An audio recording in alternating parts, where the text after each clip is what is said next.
bien-aimés dans le Seigneur et bienvenue sur la voie divine. Seigneur, bénis chacun de nos abonnés, fortifie leur foi et accorde-leur des percées spirituelles. Pour nos nouveaux abonnés, que leur marche avec toi soit marquée par des révélations profondes et des bénédictions abondantes.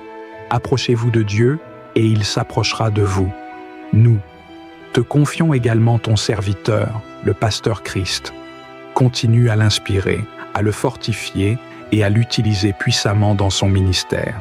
Que cette journée soit une source de bénédiction, de paix et de joie pour chacun. Au nom glorieux de Jésus-Christ. Amen.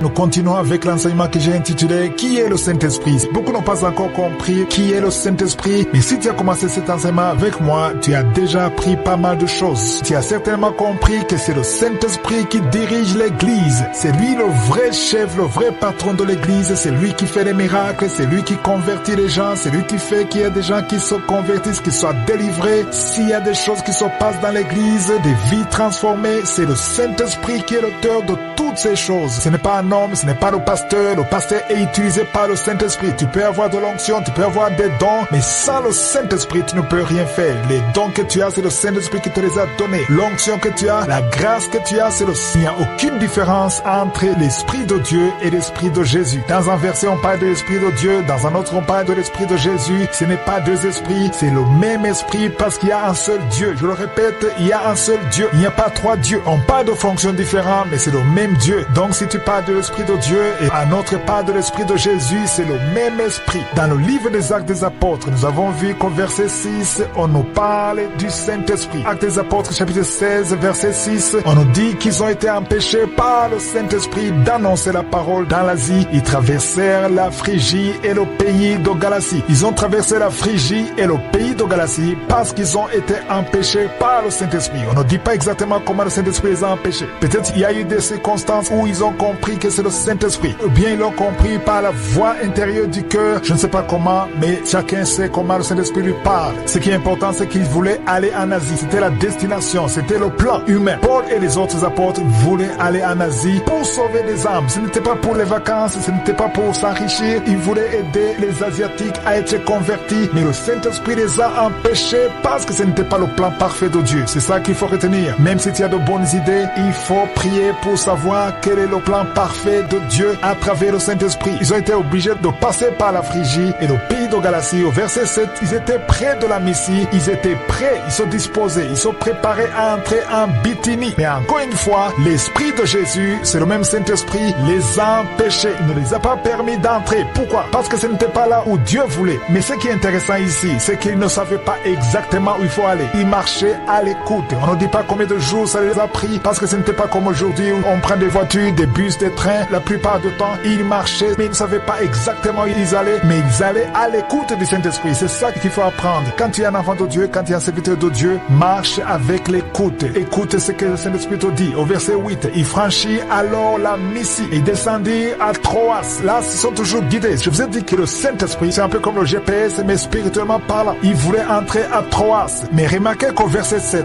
alors qu'ils étaient près de la Mysie, ils se disposaient à entrer en Bithynie, mais l'Esprit de Dieu ne leur permit pas. Et quand l'Esprit de Dieu les a empêchés de continuer, ils ont été obligés de retourner en passant par la Mysie et ils sont descendus à Troas. C'était pas Troas la destination, mais ils étaient toujours à l'écoute du Saint-Esprit. Au verset 9, pendant la nuit. Pourquoi pendant la nuit? Parce qu'ils étaient fatigués. Ils ont peut-être pris un hôtel, ils ont dormi quelque part, ils ont passé la nuit et Paul a eu une vision. Qu'est-ce qu'il a vu dans la vision? Un Macédonien lui apparut et lui fit cette prière. Il a dit, passe en Macédoine, mais secours-nous. Autrement dit, quelqu'un de la Macédoine demandait du secours. Mais verset 10, après cette vision de Paul, il est dit, nous cherchons aussitôt à nous rendre en Macédoine, concluant que le Seigneur nous appelait à y annoncer la bonne nouvelle. Ça m'a beaucoup encouragé de voir quelqu'un comme Paul, parce que Paul avait beaucoup de révélations, il avait une relation particulière avec Jésus, mais lui, Paul, rempli du Saint-Esprit, il ne savait pas, pendant tous ces jours, il ne savait pas exactement où il allait. C'est au verset 10 qu'ils ont conclu. Ils ont conclu quand il a eu la vision pendant la nuit. Alors, ça Ça veut dire que si quelqu'un comme Paul, il ne savait pas, pendant des jours, il marchait, il suivait, il écoutait, il ne savait pas exactement qui es-tu, toi et moi, il peut arriver qu'on ne sait pas exactement où aller, mais on est disposé à aller où Dieu veut. C'est là où ils ont compris qu'ils étaient dans le plan parfait de Dieu. Chaque fois que je lis cette histoire, ça m'encourage. Je me dis, si Paul et les apôtres à son niveau pouvaient être dans la confusion, pouvaient ne pas savoir exactement où aller, ça veut dire que ce n'était pas leur force, c'est le Saint-Esprit. Et nous tous, c'est normal si nous ne savons pas exactement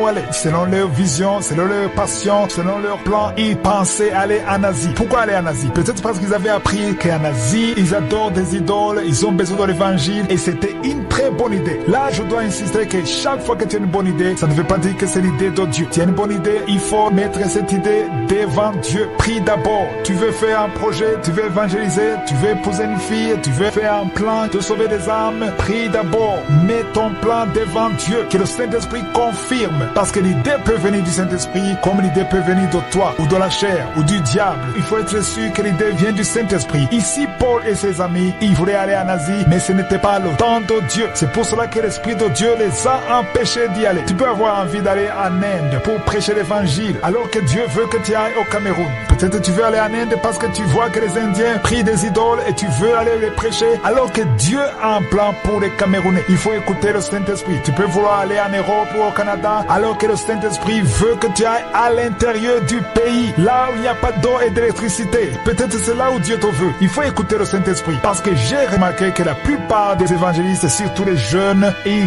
visent là où tout va bien. Ils visent l'Europe, ils visent l'Amérique. Personne ne veut aller dans un endroit pauvre parce que c'est naturel. On veut naturellement aller là où il y a des opportunités. Mais le Saint-Esprit peut t'envoyer là où ce n'est pas confortable. Il faut écouter le Saint-Esprit. S'il veut que tu ailles aux États-Unis, il faut aller aux États-Unis. S'il veut que tu ailles au Canada, il faut aller au Canada. Mais s'il veut que tu ailles dans un pays pauvre, il faut aller dans ce pays pauvre parce que c'est là où le Saint-Esprit veut. Encore une fois, je parle aux évangélistes, aux serviteurs de Dieu. Il ne faut pas sauter dans l'avion et aller quelque part parce qu'on t'a invité. Oui, on t'a invité. Est-ce que le Saint-Esprit t'a invité? Est-ce que le Saint-Esprit a confirmé? Même si on va payer l'hôtel, on paye le billet d'avion, on va te payer. Il ne faut pas aller à cause du gain matériel. Il faut aller parce que le Saint-Esprit a dit oui. Prie d'abord. Prends quelques jours de prier. Parle au Saint-Esprit. Écoute la voix du Saint-Esprit. Si vous avez lu le chapitre 16, vous avez remarqué que ça n'a pas été facile pour eux d'arriver à Macédoine. Parce que eux, ils ne comprenaient pas. Parce qu'au verset 6, on voit que le Saint-Esprit les a empêchés d'aller en Asie. Et là, ils ont changé de direction. Ils sont allés en Phrygie, au pays de Galatie, et ils sont arrivés près de la Messie. Mais l'Esprit de Jésus ne leur permit pas. Pourquoi? Parce que ce n'était pas la direction. Ils ont fait tout sur le chemin pour arriver en Macédoine. Au verset 9, c'est là où Dieu a clairement parlé. Je ne sais pas combien de jours entre le verset 6 et le verset 9. Peut-être c'était 2 jours, 3 jours, 4 jours, 5 jours. Supposons que c'est 3 jours. Ça dit que pendant ces 3 jours, entre le verset 6 et le verset 9, ils ne savaient pas exactement où aller. Jusqu'à ce que pendant la nuit, Paul eut une vision. Il a eu une vision, Dieu l'a visité pendant la nuit. Il a vu un Macédonien qui lui est apparu et qui lui a fait cette prière, a dit, passe en Macédoine, secours-nous. En Macédoine, il n'y avait pas de guerre. Ce n'était pas le secours pour sauver la vie physique. C'était un langage spirituel. C'est la voix que le Saint-Esprit a empruntée pour parler à Paul. Mais le Saint-Esprit ne parle pas que par les songes ou les visions. Il parle par plusieurs manières. Mais dans son cas précis, il a parlé à travers la vision pendant la nuit. Et au verset 10, c'est le verset 10 qui est intéressant. Après cette vision de Paul, nous cherchâmes aussitôt à nous rendre en Macédoine, concluant que le Seigneur nous appelait à y annoncer la bonne nouvelle. C'est là où ils ont compris que Dieu le voulait en Macédoine. Il faut donc obéir au Saint-Esprit, parce que si tu n'obéis pas une fois, 2 fois, 3 fois, parfois il cesse de parler. Il y a des gens qui ne sentent rien, qui n'entendent rien, parce qu'ils ont tellement refusé que le Saint-Esprit ne parle plus. Quand quelqu'un ne veut pas t'écouter, tu n'as même pas le courage de continuer de parler. Essaie d'écouter, cherche à découvrir, parce que si tu veux vraiment écouter, le Saint-Esprit va te parler, parce qu'il parle à tous ceux qui veulent écouter. Soyons conduits par la foi en écoutant le Saint-Esprit, mais ne soyons pas conduits par la vue. 2 Corinthiens 5, verset 7 dit que nous marchons par la foi et non par la vue. Si on te donne une offre de travail, ne choisis pas ce qui est le plus offrant, mais cherche la volonté de Dieu. Le comportement d'un enfant de Dieu est censé être différent du comportement de quelqu'un qui n'a pas le Saint-Esprit, quelqu'un qui ne croit pas, quelqu'un qui n'a pas la foi. Il utilise l'intelligence, la raison. Toutes les décisions qu'un être humain prend, ce sont des décisions basées sur la raison, sur la logique, sur l'intelligence. Mais bien sûr, un enfant de Dieu utilise l'intelligence, mais c'est une intelligence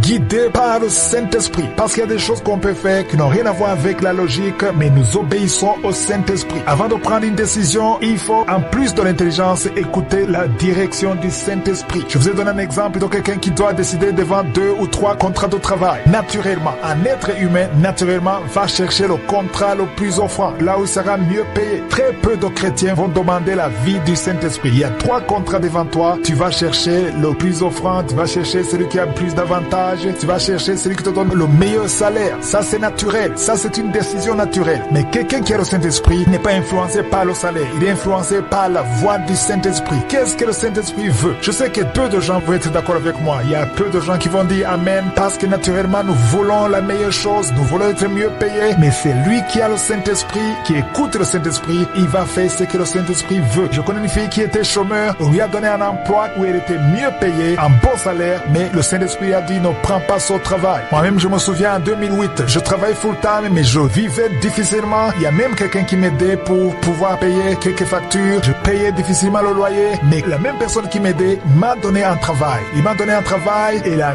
nuit, quand je dormais, le Saint-Esprit m'a dit ne prends pas ce travail. Et quand je lui ai dit ça, il était extrêmement déçu. Il ne comprenait pas comment je peux refuser alors que c'était un bon travail. Parce que le Saint-Esprit m'a dit ne prends pas ce travail. Et si j'avais pris ce travail, aujourd'hui, il n'y aurait pas Kanguka. Ce qui veut dire qu'il faut toujours écouter ce que le Saint-Esprit dit. Je connais beaucoup de gens qui ont accepté des offres, ils ont eu des emplois et ils étaient plus intéressés par le salaire. Et quand ils ont eu le travail, ils se sont éloignés de Dieu. Il y a un travail qui est mieux payé, mais ça t'éloigne de Dieu. C'est pour cela qu'il faut prier pour être guidé par le Saint-Esprit. Parce que quand le Saint-Esprit te guide vers quelque chose, vers un travail, ça sera une bénédiction. Ça va pas t'éloigner de Dieu, ça va pas t'affaiblir. Au contraire, tu vas glorifier Dieu à travers ce travail parce que c'est le Saint-Esprit qui t'a guidé. Cela ne concerne pas uniquement le travail, ça concerne toutes les décisions de la vie d'un enfant de Dieu. Ça concerne également le mariage. Il y a des jeunes célibataires, jeunes hommes et jeunes filles, avant de prendre des décisions pour le mariage, il faut consulter le Saint-Esprit. Je sais que souvent c'est difficile. Par exemple, une fille qui est âgée, tu as dépassé 40 ans et ça fait longtemps que tu es en train de subir une grande pression de la société. Il y a quelqu'un qui vient et tu vois qu'il est sauvé et la première proposition, tu dis oui sans résister parce que tu es désespéré et tu as peur que si tu dis non, tu vas tout perdre. Ça, c'est la chair et c'est la faiblesse. Mais si tu es rempli du Saint-Esprit, même si tu es âgé, même si tout montre que tu es désespéré, tu vas d'abord prier. Il faut consulter le Saint-Esprit. Ne dites pas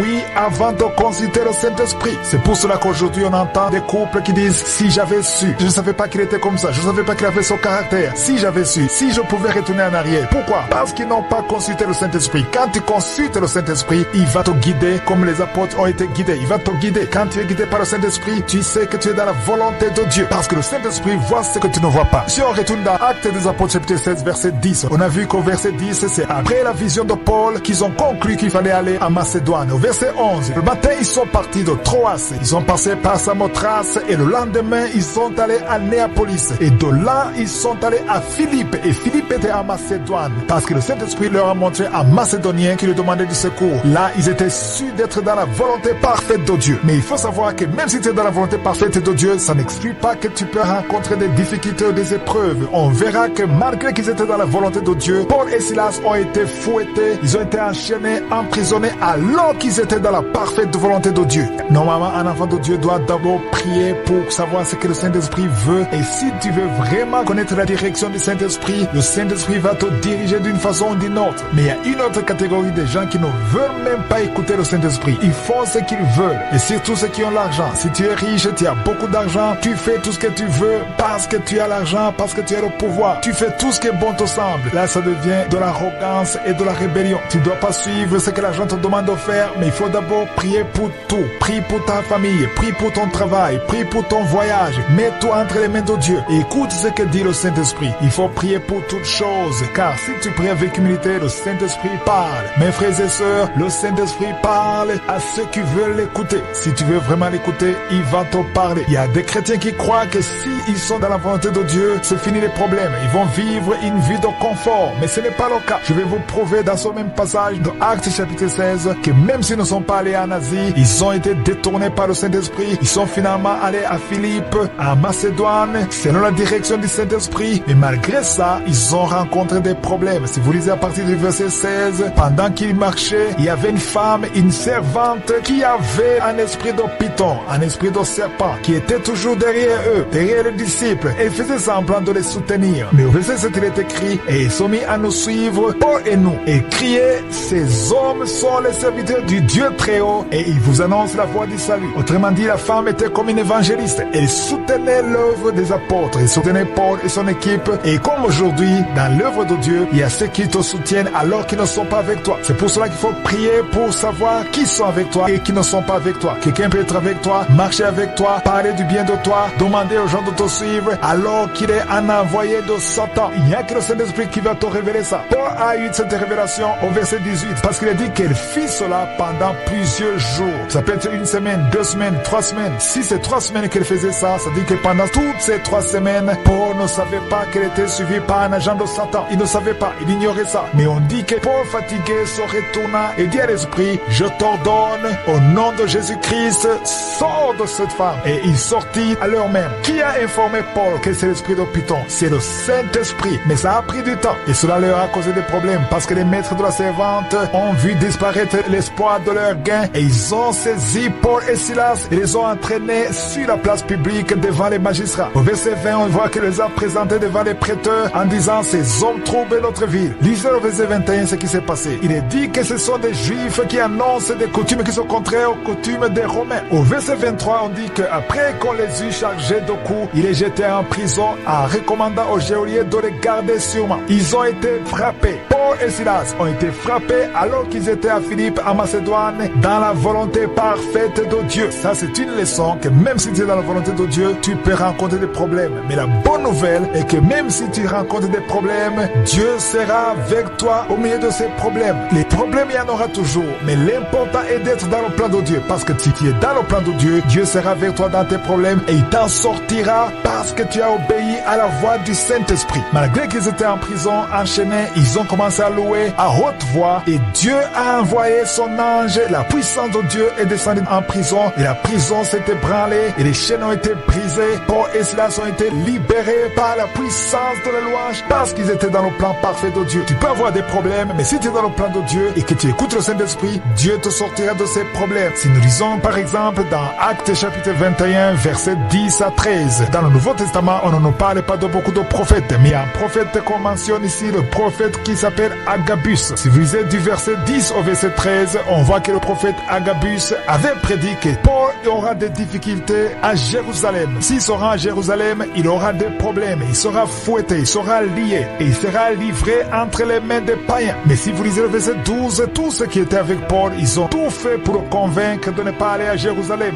Alors que Paul savait que Dieu lui avait parlé par le Saint-Esprit d'aller à Jérusalem. Donc même si on te donne des mauvaises nouvelles là où tu veux aller, si c'est le Saint-Esprit qui t'a envoyé, il faut y aller. Si vous lisez le verset 13, je veux que vous lisiez la réponse de Paul. Parce que Paul savait très bien la direction du Saint-Esprit. Il ne faut pas céder à ce que les gens te disent, mais il faut écouter la voix du Saint-Esprit. Qu'est-ce que Paul a dit au verset 13? Il a dit, que faites-vous en pleurant et en me brisant le cœur? Je suis prêt non seulement à être lié, mais encore à mourir à Jérusalem pour le nom de Jésus-Christ. Ça, c'est quelqu'un qui est rempli du Saint-Esprit. Tu ne peux pas dire de telles paroles si tu n'es pas rempli du Saint-Esprit. Une fois qu'on est rempli du Saint-Esprit, on n'a même plus peur de la mort. Parce qu'on sait que si on meurt dans le Seigneur. Souvenez-vous de Pierre. Pierre était quelqu'un de très réactif, mais il avait peur de la mort avant d'être rempli du Saint-Esprit. Souvenez-vous qu'il a renié Jésus 3 fois parce qu'il ne voulait pas être crucifié. Mais une fois qu'il a été rempli du Saint-Esprit, au jour de Pentecôte, souvenez-vous dans Actes chapitre 2, ils étaient tous remplis du Saint-Esprit, y compris Pierre. Et quand il était rempli du Saint-Esprit, la première chose qu'il a fait, il n'avait plus honte de Jésus. Parce que si vous lisez dans Actes chapitre 2, verset 14, alors qu'il était rempli du Saint-Esprit, il est dit, alors Pierre se présenta avec les 11, éleva la voix et leur parla en ces termes, hommes juifs et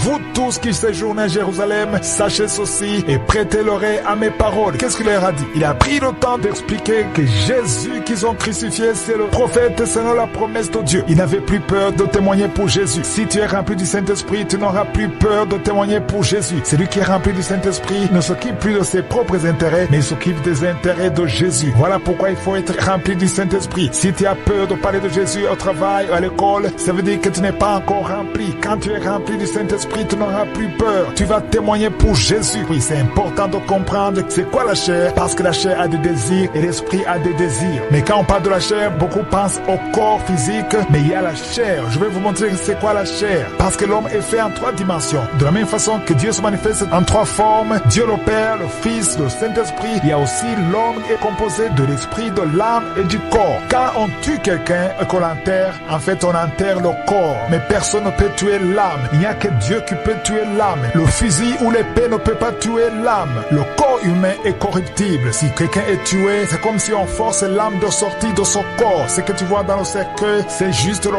corps, mais l'âme n'est pas là. C'est pourquoi dans la première partie, je vous ai demandé de vous repentir pour que l'âme soit sauvée, parce que c'est l'âme qui sera jugée. Et si tu meurs dans le péché, il n'y a plus d'opportunité pour toi pour être sauvé. C'est pour ça qu'il faut agir maintenant. La chair et l'esprit, ils sont toujours opposés. Nous allons lire dans Galates 5, verset 16. Il est dit, marchez selon l'esprit et vous n'accomplirez pas les désirs de la chair. Ici, vous voyez que le mot esprit est majuscule. Donc ce n'est pas l'esprit humain, c'est l'esprit de Dieu. La parole de Dieu nous demande de marcher selon l'esprit dans le but de ne pas accomplir les désirs de la chair. Donc c'est ça la raison. La raison pour laquelle on doit marcher selon l'esprit, c'est pour ne pas accomplir les désirs de la chair. Souvenez-vous que j'ai beaucoup insisté sur la direction du Saint-Esprit comme nous le lisons dans Romains 8, 14. Les enfants de Dieu sont conduits par le Saint-Esprit. Nous avons déjà vu les œuvres de la chair. Les œuvres de la chair sont dans Galates 5, verset 19. On parle des œuvres de la chair qui sont manifestes. Il s'agit de l'impudicité, l'impureté, la dissolution, l'idolâtrie, la magie. Vous pouvez lire toute la liste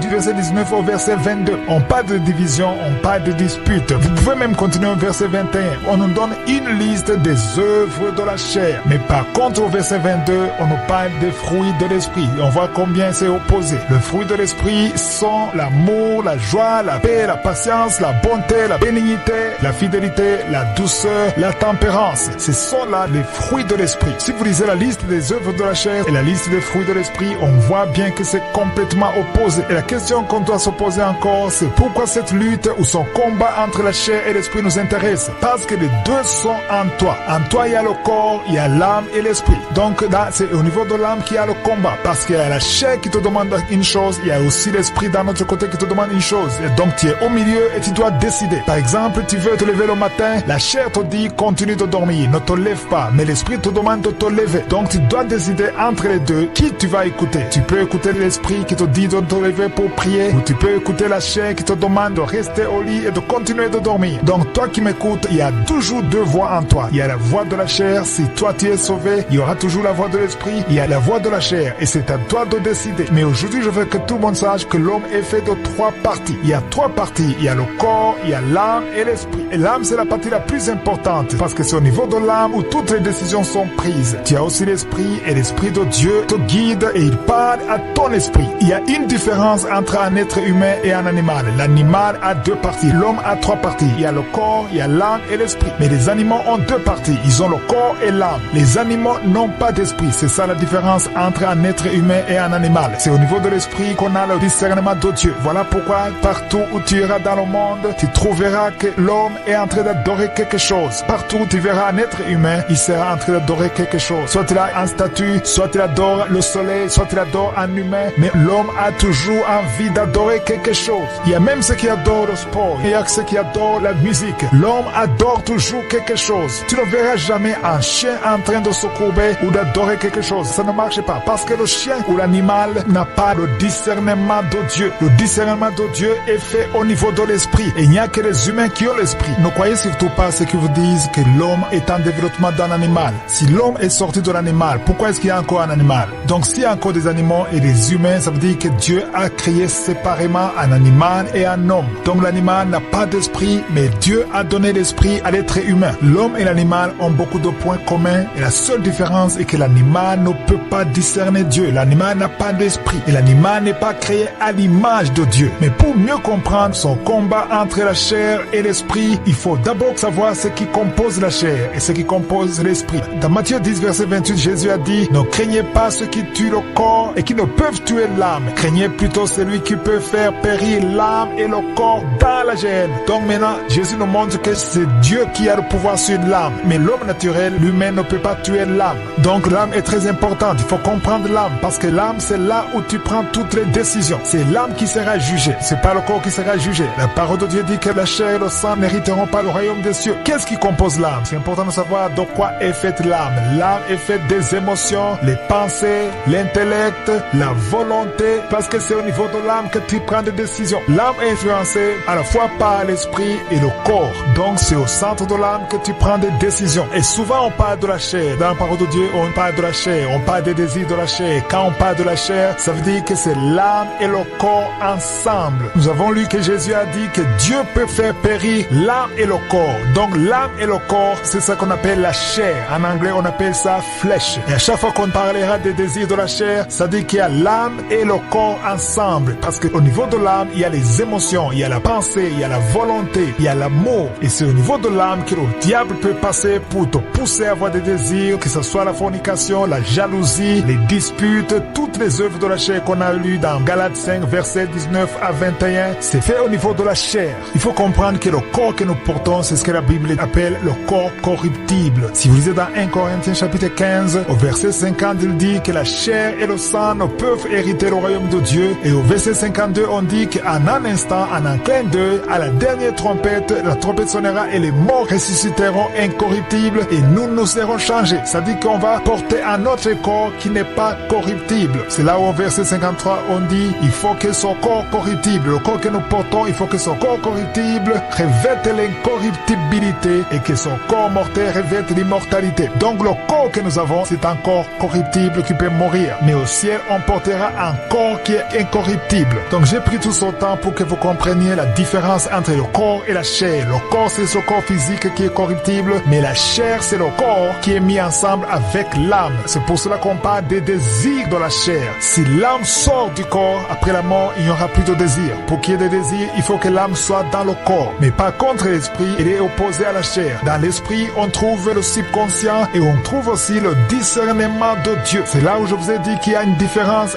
entre les humains et les animaux. Les animaux n'ont pas d'esprit. C'est pour cela qu'ils n'ont pas de discernement de Dieu. Je vous ai dit que vous ne verrez jamais un animal en train d'adorer Dieu parce que l'animal n'est pas du tout conscient de la présence de Dieu. Il n'a pas cette capacité de discerner la présence de Dieu. Vous ne verrez jamais une vache en train d'adorer ou un chien en train d'adorer. C'est pas possible parce qu'il n'a pas cette capacité. Il n'a pas d'esprit. Il a l'âme comme toi. Il a le corps comme toi. Il a l'intelligence comme toi. Il a des désirs comme toi. Mais il n'a pas le discernement de Dieu. Et dans Galates 5, verset 16, il est dit marchez selon l'esprit et vous n'accomplirez pas les désirs de la chair. Qu'est-ce que cela veut dire? Ça veut dire qu'il y a deux voix en toi qui t'influencent. Il y a la voix de l'esprit de Dieu qui te pousse à faire les choses conformément à la volonté de Dieu, selon la parole de Dieu. Et aussi la voix de la chair, c'est-à-dire l'âme et le corps qui te poussent à faire des choses qui sont contraires à celles de l'esprit. Tu dois donc décider. C'est toi qui peux décider de réviser la voix de la chair et suivre la voix du Saint-Esprit, ou bien tu peux réviser la voix du Saint-Esprit et suivre la voix de la chair. C'est toi qui décides. La chair ne peut jamais te demander de faire quelque chose de bien qui est conforme à la parole de Dieu. La chair te demande toujours des choses contraires à la volonté de Dieu. Nous avons vu comment Paul et les apôtres qui étaient avec lui, ça leur a pris du temps pour comprendre que Dieu voulait qu'ils aillent en Macédoine.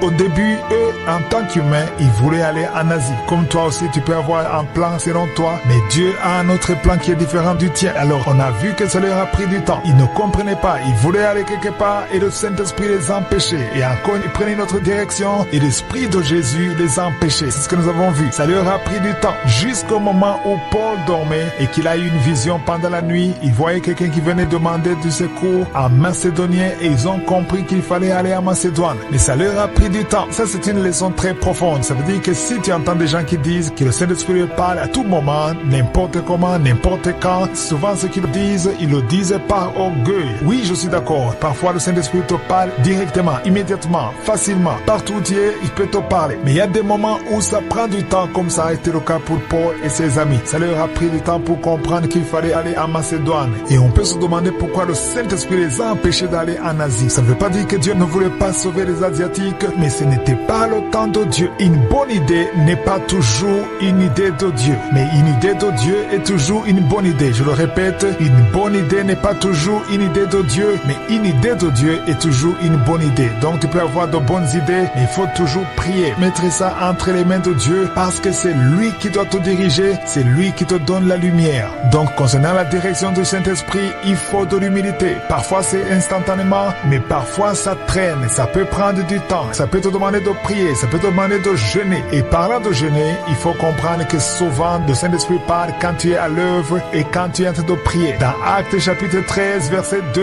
on dit que pendant qu'ils servaient le Seigneur dans leur ministère et qu'ils jeûnaient, le Saint-Esprit dit, on voit deux choses. choses. Il y a d'abord servir le Seigneur dans leur ministère. Quand tu sers le Seigneur dans ton ministère, souvent le Saint-Esprit parle. Et non seulement ils servaient le Seigneur dans leur ministère, mais ils jeûnaient. Il y a deux choses, servir le Seigneur dans le ministère et jeûner. Et pendant qu'ils faisaient ça, le Saint-Esprit a parlé. Il a dit, mettez-moi à part Barnabas et Saül pour l'œuvre à laquelle je les ai appelés. C'est comme si le Saint-Esprit attendait qu'ils servent le Seigneur dans leur ministère et qu'ils jeûnent. Il y a des moments où il faut jeûner pour entendre la voix du Saint-Esprit. Et surtout, il faut servir Dieu. Le Saint-Esprit parle rarement aux paresseux qui ne font rien. Il faut servir Dieu et il faut prier. Et pendant que tu sers Dieu, le Saint-Esprit va te parler. Je vous ai dit que le Saint-Esprit parle tantôt d'une manière, tantôt d'une autre, de plusieurs manières. Et parfois, les gens ne comprennent pas. Je vais vous montrer un exemple qui va surprendre quelques-uns. Vous savez que Jésus, quand il est parti, il y avait 12 disciples. Il y avait 12 disciples, mais un des disciples, Judas, l'a trahi. Non seulement il a trahi, mais il s'est même suicidé. C'est-à-dire que quand Jésus est monté au ciel, il a laissé 11 disciples. Et il fallait 12 disciples. Il fallait un 12e disciple qui remplace Judas. Donc on ne savait pas qui va le remplacer. Il y avait deux personnes. Il y avait deux candidats, deux qui sont remplis du Saint-Esprit, c'est-à-dire Justice et Matthias. On lit ça dans Actes des Apôtres, le premier chapitre du verset 23 au verset 26. On nous dit, ils en présentèrent deux. C'est-à-dire Joseph appelé Barsabas, surnommé Justice, mais son nom c'est Joseph. Il y avait un autre qui s'appelait Matthias. Et ici je dois signaler que Joseph et Matthias étaient sauvés, nés de nouveau. Ils avaient tout ce qu'il fallait pour remplacer Judas. Mais les disciples savaient qu'il fallait un, pas deux. Mais comme ils ne savaient pas exactement qui le Saint-Esprit voulait, il fallait être sûr de choisir la personne que le Saint-Esprit lui-même désigne. On est habitué aux songes, aux visions, mais cette fois-ci, ils ont fait ce qu'on appelle le tirage au sort. C'est surprenant. Mais ce que j'ai aimé, avant de tirer le sort, ils ont d'abord prié. Lisez la prière au verset 24. Ils ont dit, Seigneur, toi qui connais les cœurs de tous, désigne lequel de ces deux que tu as choisi. Donc, ils ont fait le tirage au sort, mais ils ont d'abord prié pour que le sort tombe sur la personne de Dieu. Est-ce qu'il faut toujours faire le tirage au sort? Non, mais c'est comme ça qu'ils étaient conduits. C'est pour ça que je vous ai dit, il faut toujours suivre la direction du Saint-Esprit. Ce n'est pas une coutume, mais il faut toujours suivre la direction du Saint-Esprit. Aujourd'hui, ceux qui croient que Dieu passe toujours par la même voie. Si tu as le don de parole de connaissance, tu crois que Dieu va passer par son don. S'il y a quelqu'un qui a des visions, il y avait des prophètes, il y avait beaucoup de dons spirituels. Mais ils ont utilisé une méthode inhabituelle. Ils ont fait ce qu'on appelle le tirage au sort. C'est comme si tu prends une pièce et tu lances, c'est ce qu'on appelle aussi pile ou face. Mais avant de faire le tirage au sort, ils ont prié. C'est ce que j'ai aimé. Au verset 24, dans Actes des Apôtres, chapitre 1, verset 24, ils ont d'abord prié. Ils ont prié avant de tirer au sort. Ils ont dit, Seigneur, toi qui connais les cœurs de tous, désigne lequel de ces deux que tu as choisi. Ici, j'insiste sur ça parce que je vais vous montrer qu'ils avaient le Saint-Esprit, ils avaient des paroles de connaissance, ils avaient des prophéties, ils avaient des visions, mais Dieu n'est pas passé par toutes ces voies. Quelle est la leçon à tirer ici? Dieu passe par la voie qu'il veut. Il faut pas t'habituer de Dieu. Aujourd'hui, les serviteurs de Dieu se sont habitués de Dieu. Ils se disent, moi, Dieu me parle par les songes. Moi, j'ai entendu ceux qui disent, moi, Dieu me parle toujours par les songes. C'est pas vrai. Dieu ne parle pas toujours par la même voie. Tu peux avoir un don de songe, d'accord. Tu peux avoir un don de vision, oui, d'accord. Je suis pas contre ça. Mais il faut pas t'habituer à Dieu. Dieu peut passer par n'importe quelle voie. Ici, tous ces disciples, ils avaient des dons. Mais ils ont été obligés d'utiliser le tirage au sort parce qu'ils ne savaient pas exactement qui il fallait choisir entre Matthias et Joseph, parce que tous les deux étaient des serviteurs de Dieu. Tous les deux, ils avaient le Saint-Esprit, mais il fallait que Dieu choisisse. Voilà pourquoi il faut laisser le choix à Dieu. Souvenez-vous de Actes chapitre 16. Ils voulaient aller en Asie, mais le Saint-Esprit les a empêchés. Ils ne savaient pas où aller. Et parmi eux, il y avait Paul. Paul qui avait beaucoup de révélations, beaucoup de dons, mais ils ont passé des jours sans savoir où aller en suivant la direction du Saint-Esprit jusqu'à ce que pendant la nuit, Dieu se révéla à Paul dans une vision pendant la nuit. Et c'est pendant qu'il dormait qu'il voyait quelqu'un qui venait lui demander du secours. C'est là ils ont compris qu'il fallait aller en Macédoine. Donc il faut qu'on prenne cette leçon. Ne vous habituez pas au Saint-Esprit. Ne vous habituez pas à Dieu. Il parle comme il veut. Il ne faut pas te dire que la fois passée il m'a parlé par le songe. Il va toujours me parler par le songe. Il parle comme il veut. Sois seulement à l'écoute. Et surtout obéis à la direction du Saint-Esprit. Parfois on n'entend pas sa voix parce qu'on veut faire ce qu'on veut. On veut exécuter notre volonté. Il faut laisser le Saint-Esprit te guider dans ce qu'il a lui préparé d'avance. Et aujourd'hui j'aimerais qu'on aille à un autre niveau. Je veux qu'on parle d'être rempli du Saint-Esprit. J'aimerais d'abord expliquer deux choses. Il y a avoir le Saint-Esprit et être rempli du Saint-Esprit, c'est très différent. Si tu es né de nouveau, tu as accepté Jésus comme ton Seigneur et ton Sauveur, tu as automatiquement le Saint-Esprit Saint-Esprit en toi. Quand tu te répands et que tu es pardonné et tu es purifié par le sang de Jésus, tu confesses Jésus, il vient dans ta vie, tu l'acceptes comme ton Seigneur et ton Sauveur, automatiquement tu as le Saint-Esprit en toi. C'est pour ça que Jésus a dit, encore un peu de temps vous ne me verrez plus, encore un peu de temps vous me verrez. C'est-à-dire il est venu au jour du Pentecôte et le jour de la conversion, le jour où tu acceptes Jésus, tu as le Saint-Esprit. Mais à partir du moment où tu as le Saint-Esprit, ça ne veut pas dire que tu es rempli du Saint-Esprit. Être rempli du Saint-Esprit, c'est un autre niveau. Dans l'église, il y a beaucoup de chrétiens qui ont le Saint-Esprit, mais qui ne sont pas remplis du Saint-Esprit. Celui qui a juste le Saint-Esprit, il y a des choses qu'il ne peut pas faire parce qu'il n'est pas rempli du Saint-Esprit. C'est pour cela que je souhaite à tous ceux qui m'écoutent, non seulement d'avoir le Saint-Esprit, mais il faut être rempli du Saint-Esprit. Et avant de parler d'être rempli du Saint-Esprit, laissez-moi en parler un peu d'avoir le Saint-Esprit. Si tu as accepté Jésus, tu es né de nouveau. Ça dit que tu as le Saint-Esprit en toi. Mais quand tu as le Saint-Esprit en toi, il devait y avoir des fruits du Saint-Esprit qui soient visibles. Aujourd'hui, dans l'église, il y a des chrétiens qui sont dans l'église et si tu observes leur comportement, tu conclus qu'ils n'ont pas du tout le Saint-Esprit parce que les fruits du Saint-Esprit sont clairs. Dans Galates 5, verset 23, vous verrez les fruits du Saint-Esprit. Si vous voyez un frère dans l'église qui est rempli d'amertume, rempli de jalousie, tu souffres quand quelqu'un d'autre est béni, tu souhaites le mal à ton frère, ça veut dire que tu n'as pas l'amour. Parmi les fruits du Saint-Esprit, il y a l'amour. Dans l'église, il y a des chrétiens qui se comportent comme des païens, comme des incroyants. Quand on voit les disputes, la haine, les jalousies, tu détestes ton frère, est-ce que tu me diras que tu as le Saint-Esprit? Non, tu n'as pas le Saint-Esprit, tu es juste un religieux, tu es un religieux qui va à l'église, mais tu n'as pas le Saint-Esprit. Parce que quand tu as le Saint-Esprit, il y a les fruits du Saint-Esprit qui doivent être visibles. Les fruits du Saint-Esprit, on ne les cache pas, ça se manifeste. Ce n'est pas difficile de voir quelqu'un qui a le Saint-Esprit parce qu'on voit les fruits qui se manifestent. Souvent, il y a une confusion, les gens croient qu'ils sont remplis du Saint-Esprit alors qu'ils ont juste le Saint-Esprit. Il faut comprendre que le jour où tu as accepté Jésus, tu as décidé qu'il soit ton maître et ton Seigneur, tu t'es repenti de tes péchés, le Saint-Esprit est venu en toi automatiquement. Le jour où tu as accepté Jésus, tu as été pardonné et tu as eu le Saint-Esprit en toi. C'est là où on doit voir les fruits du Saint-Esprit. Mais là, ce n'est pas dit qu'automatiquement tu es rempli du Saint-Esprit. Il y a ceux qui prennent du temps avant d'être rempli du Saint-Esprit parce que c'est différent. Mais même quand tu n'es pas rempli du Saint-Esprit, si tu as juste le Saint-Esprit en toi, il y a des fruits du Saint-Esprit qui doivent être vus à travers ta vie. Parce que dans Galates chapitre 5 verset 22, on parle des fruits de l'Esprit, c'est-à-dire l'amour, la joie, la paix, la patience, la bonté, la bénignité, la fidélité, la douceur, la tempérance. On doit voir ça parce qu'il y a beaucoup de chrétiens à travers lesquels on ne voit aucun de ces fruits. Mais par contre, on voit les œuvres de la chair. On voit les disputes, on voit les jalousies, on voit les animosités, les divisions. Tout ça, ça montre que tu n'as pas le Saint-Esprit. Un enfant de Dieu qui a le Saint-Esprit, on n'a pas besoin de chercher ça, on voit ça. C'est pour cela que la parole de Dieu dit que les choses anciennes sont passées et voici toutes choses sont devenues nouvelles. Oui, bien sûr, quand tu as le Saint-Esprit, il peut arriver qu'on ne voit pas immédiatement ça parce que le Saint-Esprit, c'est comme une sémence. Tu peux avoir la patience et on ne voit pas la patience au début. On ne voit pas la bonté au début. On ne voit pas la paix en toi au début. Mais avec le temps, il y aura des fruits qui prouvent que tu as vraiment le Saint-Esprit. Mais tu ne peux pas me dire que quelqu'un qui est toujours en train de se chamailler avec tout le monde, qui amène le désordre, qui est plein de jalousie, de haine, qui est jaloux quand un frère est béni, tu manifestes vraiment la haine, la jalousie, les disputes, la division et tu me dis que tu as le Saint-Esprit. Non, tu n'as pas le Saint-Esprit. Tu as plutôt les œuvres de la chair. C'est la chair qui domine en toi. Parce qu'un enfant de Dieu, on est censé voir les fruits de l'Esprit. Bien sûr, tu n'es pas parfait, mais on verra la différence. On verra une vie de quelqu'un qui va au ciel. C'est ça l'avantage d'avoir le Saint-Esprit. Parce que quand tu as le Saint-Esprit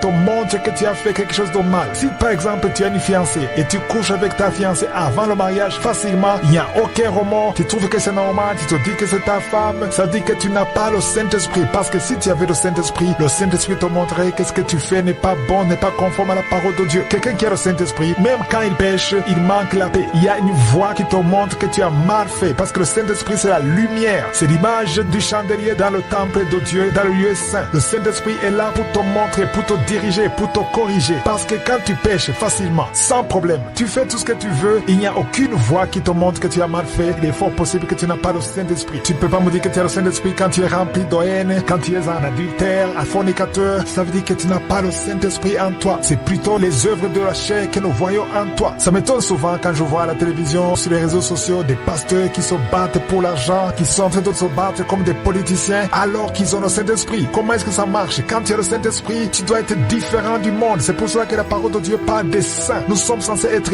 différents des gens du monde. Si les gens du monde se battent pour l'argent, différent pour la gloire, ça doit être différent de ceux qui ont le Saint-Esprit. Comme je l'ai dit, quand tu es avec quelqu'un qui a le Saint-Esprit, tu le sens, tu le sens. Il y a des chrétiens qui mentent sans aucun remords, ils mentent pour rien, tout le temps, ils ne font que mentir. Et quand il a envie de se masturber, il se masturbe. Quand il a envie de regarder la pornographie, il n'y a pas de problème. S'il a envie d'avorter, une fille qui veut avorter, elle avorte. Elle est dans l'église, elle est dans la chorale. Ce n'est pas normal. Il manque quelque chose. Quand il y a le Saint-Esprit te montrera que ce que tu fais n'est pas bon. Et comme je vous l'ai dit, être rempli du Saint-Esprit est différent d'avoir le Saint-Esprit. Dans Acte 1, verset 8, Jésus a dit, vous recevrez une puissance, le Saint-Esprit survenant sur vous, et vous serez mes témoins à Jérusalem, dans la Judée, dans la Samarie, jusqu'aux extrémités de la terre. Ici, Jésus ne parlait pas d'avoir le Saint-Esprit, il parlait d'être rempli du Saint-Esprit. Parce qu'il parlait aux gens qui avaient déjà le Saint-Esprit. Quand est-ce qu'ils ont eu le Saint-Esprit? Quand est-ce que les disciples ont eu le Saint-Esprit? Lisez dans Jean 20, verset 22, Jésus a parlé après la résurrection, il les a trouvés dans l'endroit où ils étaient enfermés, il leur a parlé, et après les avoir parlé, au verset 22, il a dit, après ces paroles, il souffla sur eux et leur dit, recevez le Saint-Esprit. Ici, Jésus a soufflé sur eux et ils ont eu le Saint-Esprit, mais n'ont pas été remplis du Saint-Esprit. Ils ont été remplis du Saint-Esprit au jour de Pentecôte dans Actes des Apôtres, chapitre 2. D'où je continue à insister, il y a une différence entre avoir le Saint-Esprit et être rempli du Saint-Esprit. Tout chrétien qui m'écoute, qui a reçu Jésus dans sa vie, tu as déjà le Saint-Esprit en toi. Mais ne te limite pas là, il faut être rempli du Saint-Esprit. Être rempli du Saint-Esprit ne concerne pas seulement les pasteurs, les évangélistes, les apôtres. Tout chrétien est appelé à être rempli du Saint-Esprit. Parce que quand tu es rempli du Saint-Esprit, il y a une puissance qui est en toi. Le Saint-Esprit se manifeste facilement que quand il y a juste le Saint-Esprit en toi. Les disciples avaient le Saint-Esprit. Comme je vous ai dit, les disciples ont eu le Saint-Esprit quand Jésus a soufflé sur eux. C'est écrit dans Jean chapitre 20, verset 22. Jésus est apparu après la résurrection. Il a soufflé sur eux et il a dit, recevez le Saint-Esprit. C'est dans Jean chapitre 20, verset 22. Là, ils n'étaient pas remplis du Saint-Esprit. Ils avaient juste le Saint-Esprit. Mais dans Actes des Apôtres, chapitre 2, c'est différent. Ce n'est pas recevoir le Saint-Esprit, c'est être rempli du Saint-Esprit selon la promesse de Jésus. Ça veut dire que depuis Jean chapitre 20, verset 22, les disciples avaient le Saint-Esprit, mais ils n'étaient pas remplis. Mais à partir de Actes chapitre 2,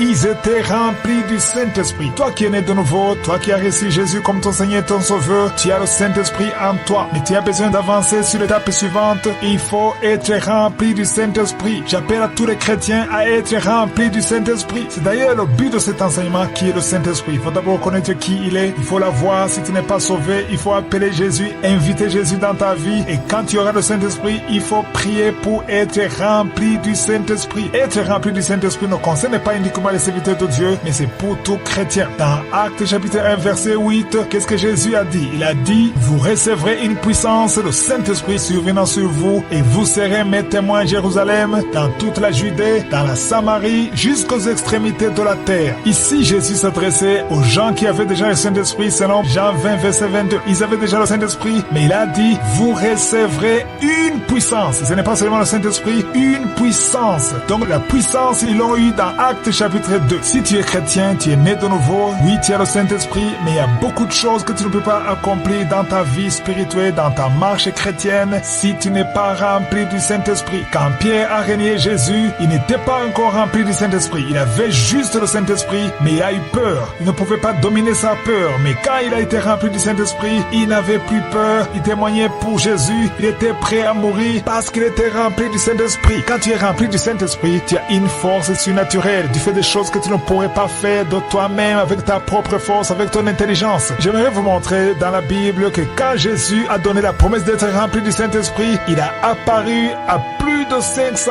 personnes.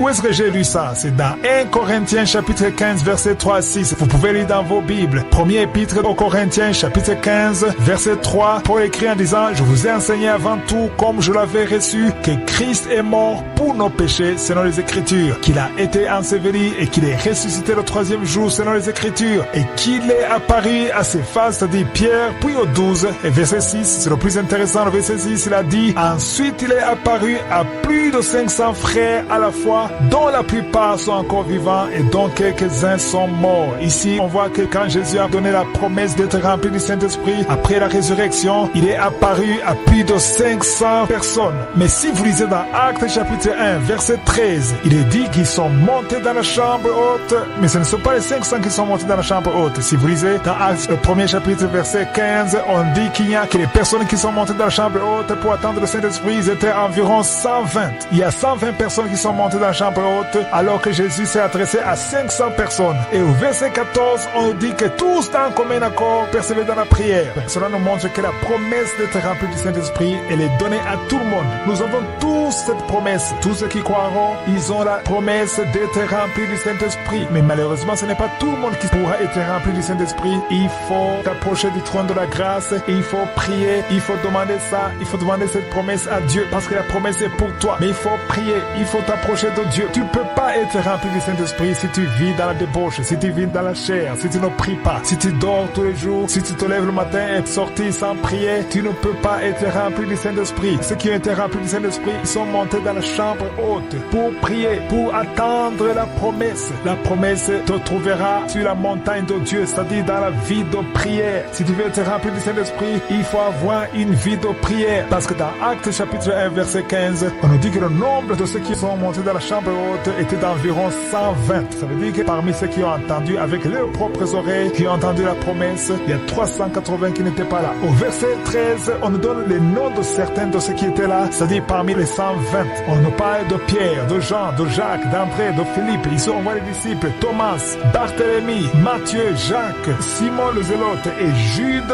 fils de Jacques. Ils sont tous montés. Mais au verset 14, on dit, tous d'un commun accord, persévérer dans la prière. Mon frère et ma soeur, si tu veux être rempli du Saint-Esprit, il faut persévérer dans la prière. C'est le seul moyen pour être rempli. Il faut persévérer dans la prière. Ici, on voit qu'il y avait même des femmes. Il y avait Marie, la mère de Jésus. Elle aussi est montée dans la chambre haute pour persévérer dans la prière. Parce qu'elle aussi, elle avait besoin d'être remplie du Saint-Esprit. Même les frères de Jésus, on dit au verset 4 que même les frères de Jésus sont montés dans la chambre haute parce que tout le monde avait besoin d'être rempli du Saint-Esprit. Qui que tu sois bishop, que tu sois apôtre, que tu sois un chrétien ordinaire dans l'église, tu as besoin d'être rempli du Saint-Esprit. Il faut persévérer dans la prière. Ils sont montés tous d'un commun accord. J'aime beaucoup le verset 14 qui dit tous d'un commun accord. Vous qui priez ensemble, il y a des églises qui ont des groupes de prière. Parfois vous vous levez le matin pour prier, mais il faut être dans commun accord. Si tu pries avec un ami, il faut être dans commun accord. C'est ça la prière en équipe qui est efficace. Il faut que vous ayez tous la foi et soyez dans commun accord. Si tu pries avec quelqu'un et qu'il y a un problème entre vous, il faut d'abord vous réconcilier. Il faut être dans commun accord. Au chapitre 2, on nous parle du jour de la Pentecôte. Le premier verset dit, le jour de la Pentecôte, ils étaient tous dans le même lieu. Au verset 2, tout à coup, il vint du ciel un bruit comme celui d'un vent impétueux et il remplit toute la maison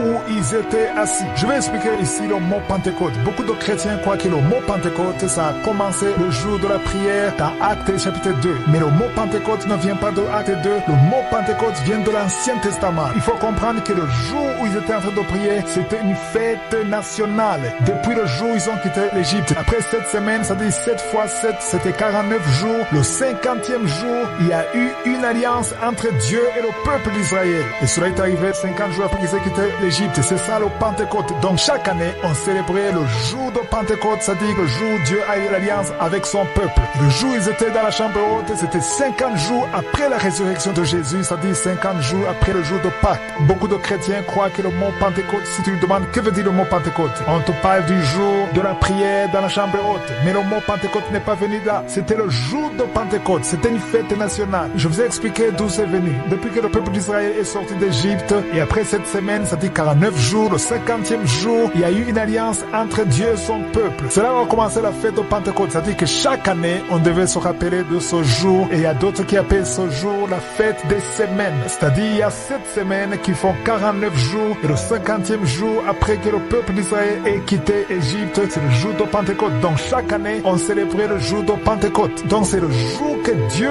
a choisi pour envoyer son esprit, pour que les gens soient remplis du Saint-Esprit. Donc le Saint-Esprit est descendu le jour de Pentecôte et ce n'était pas par hasard. C'était le plan de Dieu. Et il faut signaler que quand ils sont montés dans la chambre haute, ils ne savaient pas qu'ils seront remplis ce jour. Parce que Jésus n'a pas spécifié le jour de la visitation. Il a seulement dit au verset 8, vous recevrez une puissance. Le Saint-Esprit surviendra sur vous. Il n'a pas précisé le jour. Il n'a pas dit le jour de Pentecôte vous aurez la puissance. Il a dit vous recevrez une puissance. Et on dit qu'ils sont montés dans la chambre haute et ils persévéraient tous dans commun accord dans la prière. Dieu t'a donné des promesses. Tu ne sais pas quand ça va s'accomplir, mais il faut persévérer dans la prière. Il connaît le jour, mais toi tu ne connais pas. Mais il faut avoir la foi. Si tu connais le jour, tu n'auras pas la foi. Il faut persévérer et faire confiance à Dieu. Et au chapitre 2, Actes des Apôtres, chapitre 2, on nous parle de la visitation. Ils ont été remplis du Saint-Esprit. Au verset 2, au verset 3, on nous dit que des langues semblables à des langues de feu leur apparurent séparées les unes des autres et s'opposèrent sur chacun d'eux. Est-ce que vous vous imaginez la scène? Ils étaient là tous, 120 personnes, et chacun avait une langue de feu sur sa tête. Une langue semblable à une langue de feu sur sa tête. C'est-à-dire que chacun voyait son voisin avec une langue de feu sur la tête. Je ne sais pas si cet événement s'est encore produit, mais ce jour-là, chacun avait une langue de feu sur sa tête. Qu'est-ce que signifie la langue de feu sur sa tête? Certains disent que c'était un symbole qu'ils allaient prêcher et confesser Jésus avec puissance. Et au verset 4, on dit qu'ils furent tous remplis du Saint-Esprit. J'ai beaucoup aimé qu'on dit qu'ils furent tous remplis. C'est-à-dire tous les 120. Pierre, Philippe, Thomas, Marie, la mère de Jésus, les frères de Jésus, tous ont été remplis du Saint-Esprit. Si on dit que tous ont été remplis du Saint-Esprit, ça veut dire qu'ils n'étaient pas remplis du Saint-Esprit avant. Ils avaient le Saint-Esprit, mais ils n'étaient pas remplis du Saint-Esprit. Et ils sont mis à parler en d'autres langues selon que l'Esprit leur donnait de s'exprimer. Ça aussi, c'est un point très important, le parler en langue. Je vais enseigner sur le parler en langue, mais si vous voyez des gens qui parlent en langue, ça a commencé ici, le jour de Pentecôte, dans Actes 2, verset 4. Ils ont tous parlé en langue. Ils sont mis à parler en langue selon que l'Esprit leur donnait de s'exprimer. Ils n'ont pas inventé des langues. C'est le Saint-Esprit qui leur a donné la langue. Au verset 5, il est dit qu'il y avait en ce jour à Jérusalem des Juifs, hommes pieux de toutes les nations qui sont sous le ciel. Pourquoi est-ce que ces étrangers étaient là? Parce que c'était une fête. C'était une fête nationale. Et au verset 6, on nous dit qu'au bruit qui eut lieu, la multitude accourut et fut confondue parce que chacun les entendait parler de sa propre langue. C'est-à-dire que s'il y avait les Arabes, ils entendaient les Galiléens, les Juifs parler arabe. Au verset 7, il est dit, ils étaient tous dans l'étonnement et la surprise et ils se disaient les uns aux autres, voici les gens qui parlent, ne sont-ils pas tous Galiléens? Pourquoi cette question? Parce qu'ils ne connaissaient pas d'autres langues. Ils parlaient leur propre langue normalement, mais quand ils ont été remplis du Saint-Esprit, ils ont commencé à parler des langues étrangères qu'ils ne connaissaient pas avant. C'est pour cela que tout le monde était étonné. C'était la première fois dans l'histoire qu'un peuple parle une langue qu'il ne connaissait pas. Vous vous souvenez que Jésus a vécu pendant 40 jours avant de monter au ciel. Et c'est 10 jours après que Jésus est monté au ciel que le Saint-Esprit est descendu. Quand ils sont montés dans la chambre haute, ils ne savaient pas que le Saint-Esprit descendra le jour de Pentecôte. Ils étaient seulement dans la prière. On a vu qu'ils sont tous montés dans la chambre haute. Les frères de Jésus, la mère de Jésus, les disciples. Il y avait 120 personnes dans la chambre haute en train de prier en persévérant et ils attendaient la promesse. Ce n'est pas seulement pour le Saint-Esprit. S'il y a une promesse que Dieu a sur ta vie, tu dois rester dans la prière, persévérer dans la prière, ne lâche pas, ne doute pas. Ce que Dieu a dit, il le fera lui-même. Quand ils étaient dans la chambre haute, dans Actes des Apôtres, chapitre 2, verset 4, on a vu qu'ils furent tous remplis du Saint-Esprit. Ils ont commencé à parler en d'autres langues, pas dans leur langue, mais d'autres langues. C'était la première fois. Si vous voyez des gens qui parlent en langue, ça a commencé au jour de la Pentecôte. Et chacun parlait selon que l'Esprit lui donnait de s'exprimer. C'est écrit au verset 4. Donc ils ne parlaient pas comme ils voulaient, mais ils parlaient des langues qu'ils ne connaissaient pas eux-mêmes. Mais c'est le Saint-Esprit qui les poussait à parler. C'est lui qui leur donnait à s'exprimer dans d'autres langues. Mais on a vu au verset 5, verset 6 qu'il y avait d'autres nations. Il y avait des étrangers qui étaient venus parce que c'était un jour de fête, un jour national. C'était un grand événement le jour de Pentecôte. Donc il y avait beaucoup d'étrangers. Et les étrangers qui étaient là, ils étaient étonnés de les entendre parler leur propre langue. C'est comme s'il y a des Chinois qui sont venus chez toi dans ton pays africain et ils t'entendent, toi qui es africain, en train de parler chinois. Alors que tu n'as jamais été en Chine, tu n'as jamais pris des cours de chinois, mais tu parles chinois. C'est ce qui s'est passé ce jour. Les Arabes étaient étonnés de voir les Galiléens parler arabe. Et ça, c'était un signe. Mon maman le parlait en langue, c'est un signe pour les païens. Ils étaient tous étonnés. Au verset 7,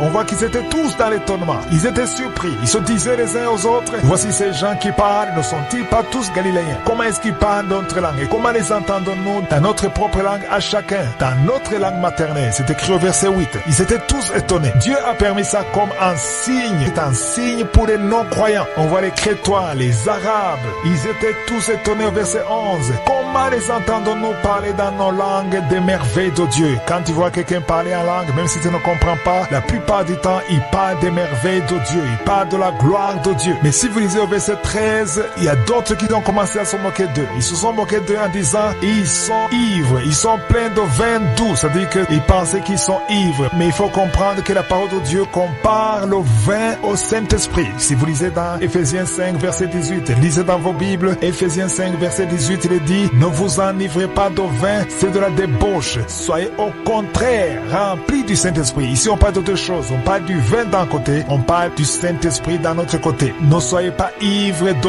vin, mais soyez au contraire, à la place d'être ivre de vin, soyez au contraire remplis du Saint-Esprit. Pourquoi est-ce qu'on compare le vin au Saint-Esprit? Parce que les deux ont la capacité de contrôler l'être humain. Si tu t'enivres de vin, tu seras contrôlé par le vin. Le vin sera ton maître. Le vin te poussera à faire des choses que toi, tu ne pouvais pas faire en état lucide. Tu ne peux pas faire ça de toi-même naturellement, mais le vin te pousse à faire des choses que tu ne peux pas faire. De la même façon, si tu es rempli du Saint-Esprit, le Saint-Esprit devient ton maître et il te contrôle et te poussera à faire des choses que tu ne pouvais pas faire. La différence entre les deux, c'est que le vin te pousse à faire de mauvaises choses, mais le Saint-Esprit te pousse à faire de bonnes choses. Par exemple, je vais parler de Pierre. Pierre, avant d'être rempli du Saint-Esprit, il avait peur de la mort. Il a renié Jésus 3 fois. Là, il n'était pas encore rempli du Saint-Esprit. Mais quand il a été rempli du Saint-Esprit, au verset 14, Acte 2, verset 14, Pierre n'avait plus peur. Il est dit que Pierre, se présentant avec les 11, il éleva la voix et leur parla en ces termes, hommes juifs et vous tous qui séjournez à Jérusalem, sachez ceci et prêtez l'oreille à mes paroles. Il allait les prêcher, il n'avait plus peur. Il ne pouvait pas renier Jésus. Il était rempli du Saint-Esprit, il était contrôlé par le Saint-Esprit.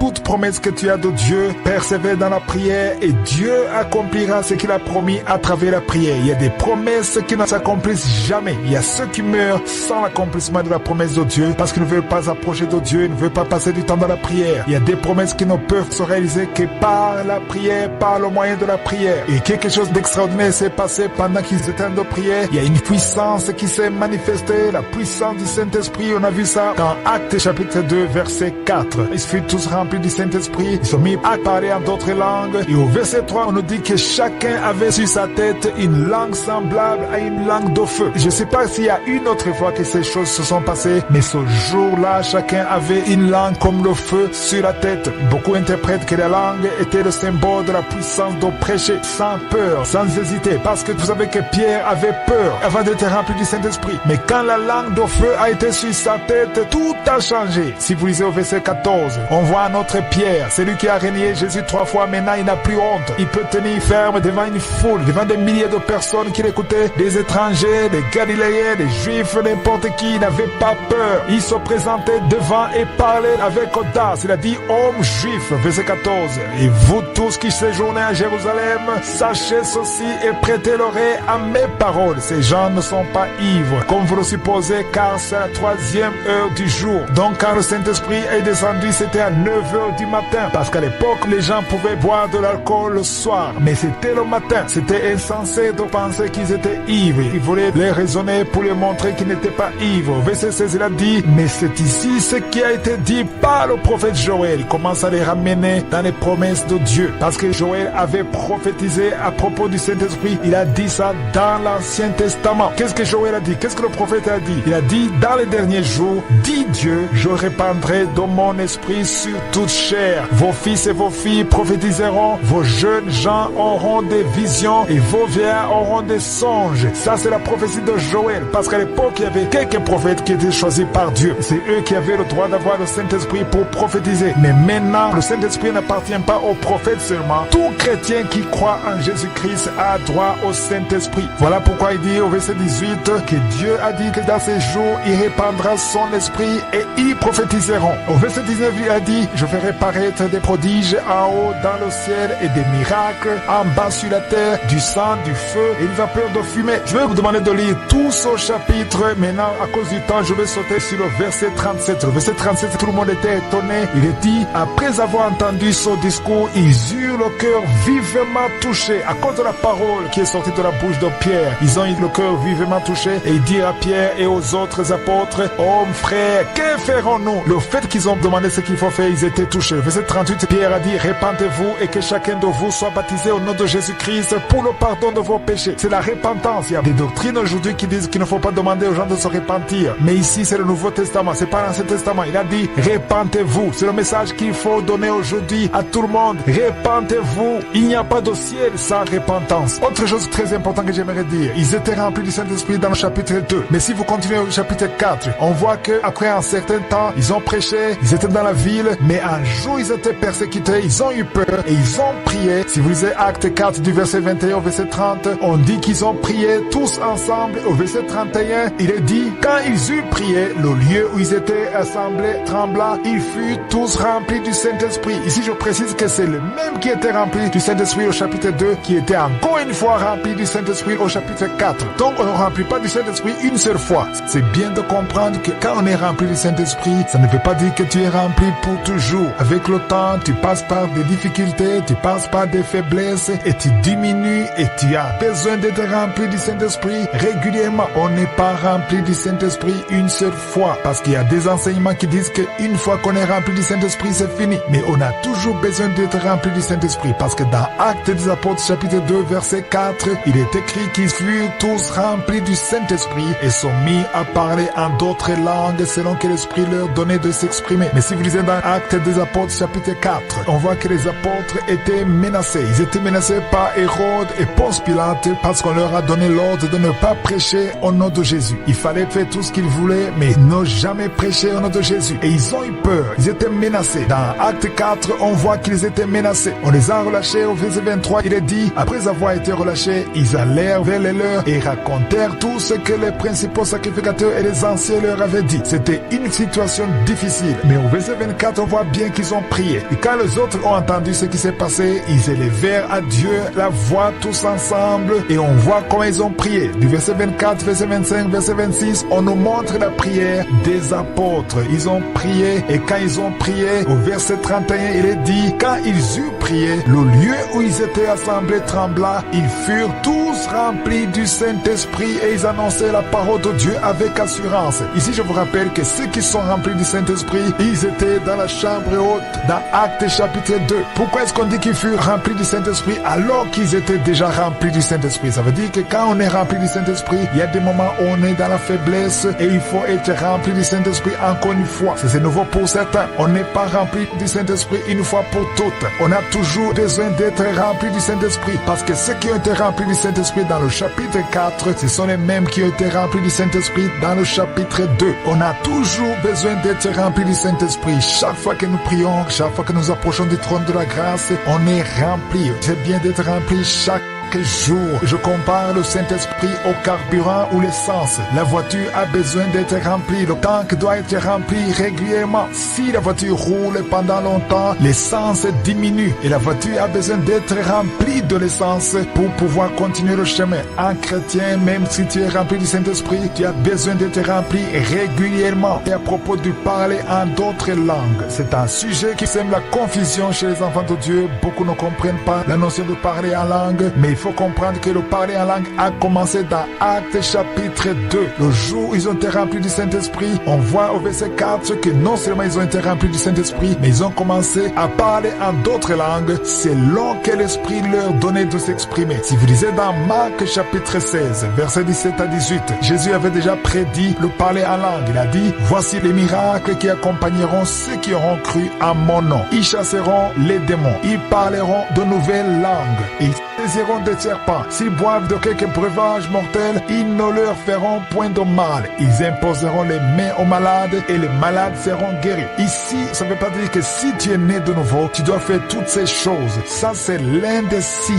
Le parler en langue, c'est l'un des signes. Ce sont les signes qui montrent que quelqu'un a cru en Jésus. Ce qu'il faut d'abord comprendre à propos du parler en langue, c'est que tu ne parles pas comme tu veux. C'est l'Esprit qui te donne comment t'exprimer. Parce que verset 4, dans Actes chapitre 2, verset 4, il dit, ils ont parlé en d'autres langues selon que l'Esprit leur donnait de s'exprimer. Ce n'est pas toi qui décides, parce que j'ai vu des gens qui apprennent à parler en langue. Il y a ceux qui enseignent les autres comment on parle en langue. Il y a même un serviteur de Dieu qui est célèbre, qui est connu dans le monde. J'ai appris qu'il y a des chrétiens qui apprennent à parler en langue comme lui. On n'imite personne. Ce n'est pas toi qui décides, c'est le Saint-Esprit qui te donne comment t'exprimer, qui te montre comment parler en langue. Il y a la langue des anges et la langue des hommes. Le parler en langue amène beaucoup de confusion dans l'église, parce qu'il y a beaucoup de doctrines. Dans certaines églises, on ne parle jamais en d'autres langues. Je ne sais pas si vous l'avez déjà remarqué, il y a des églises où on ne parle jamais en langue. D'autres parlent en langue quand il s'agit d'une prophétie. Il y a d'autres églises où tout le monde parle en langue. Je connais quelques églises, quand tu entres, tout le monde est en train de parler en langue. Quand tu entres dans cette église, tu es dans la confusion. Si tu es nouveau dans cette église, tu te perds, parce que c'est tout le monde qui parle en langue. Il y a beaucoup d'interprétations qui sont données par rapport au parler en langue. Certains disent que celui qui parle en langue, c'est un signe qu'il est spirituel.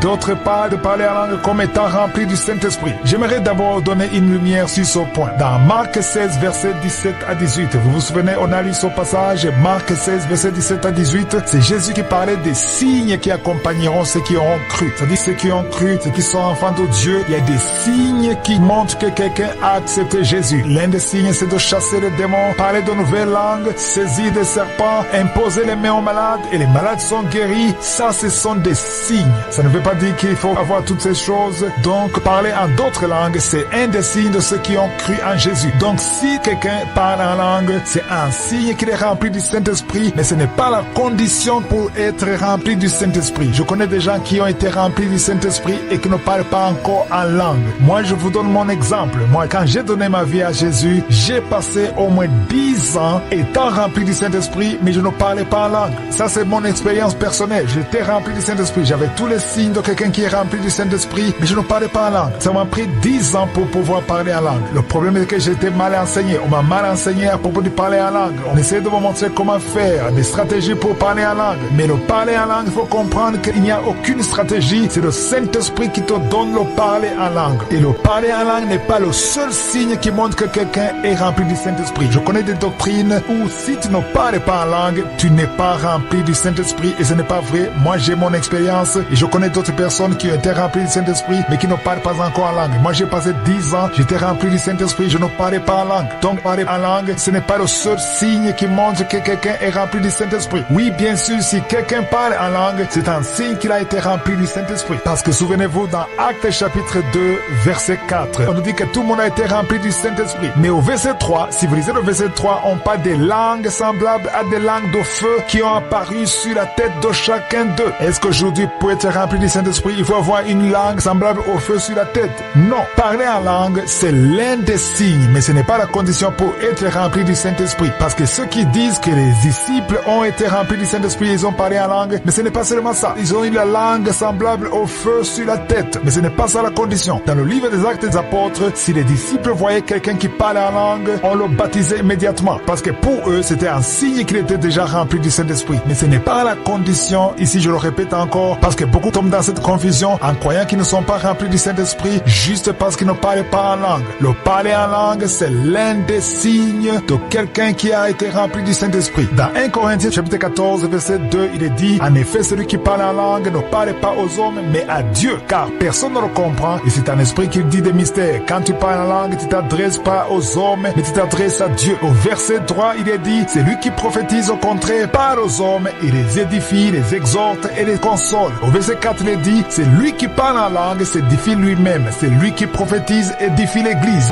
Au verset 3, on dit que c'est lui qui prophétise au contraire, parle aux hommes et les édifie, les exhorte et les console. Ici, le troisième verset, on parle de la prophétie, non pas de parler en langue. Au verset 4, on dit que c'est lui qui parle en langue, s'édifie lui-même. Mais c'est lui qui prophétise, édifie l'église. C'est ça la différence. C'est lui qui prophétise, édifie l'église, mais c'est lui qui parle en langue, s'édifie lui-même. Il n'édifie pas l'église, mais il s'édifie lui-même. Lisons maintenant dans 1 Corinthiens 14, versets 6 à 11. Le verset 6, on dit, et maintenant, frères, de quelle utilité vous serais-je si je venais à vous parlant en langue, et si je ne vous parlais pas par révélation, ou par connaissance, ou par prophétie, ou par doctrine? Donc ici on dit que si tu viens dans l'église et que tu parles en langue, tu ne prophétises pas, tu ne donnes pas une révélation, tu ne donnes pas une connaissance, tu n'édifie pas l'église. C'est ça. Il dit, de quelle utilité vous serais-je? Ici, il pose la question. Si je viens parler en langue, il n'y a aucune utilité pour l'église. Et au verset 7, il dit, si les objets inanimés qui rendent un son comme une flûte ou une harpe ne rendent pas de son distinct, comment reconnaîtra-t-on ce qui est joué sur la flûte ou sur la harpe? Verset 8, et si la trompette rend un son confus qui se préparait au combat. Ici, il fait référence à l'époque où à la guerre, on suivait le son de la trompette. Ceux qui étaient au combat suivaient le son de la trompette, c'est-à-dire il fallait interpréter la trompette. Si quelqu'un parle en langue et tu ne comprends pas ce qu'il dit, ça ne sert à rien dans l'église. Au verset 9, il dit, de même vous, si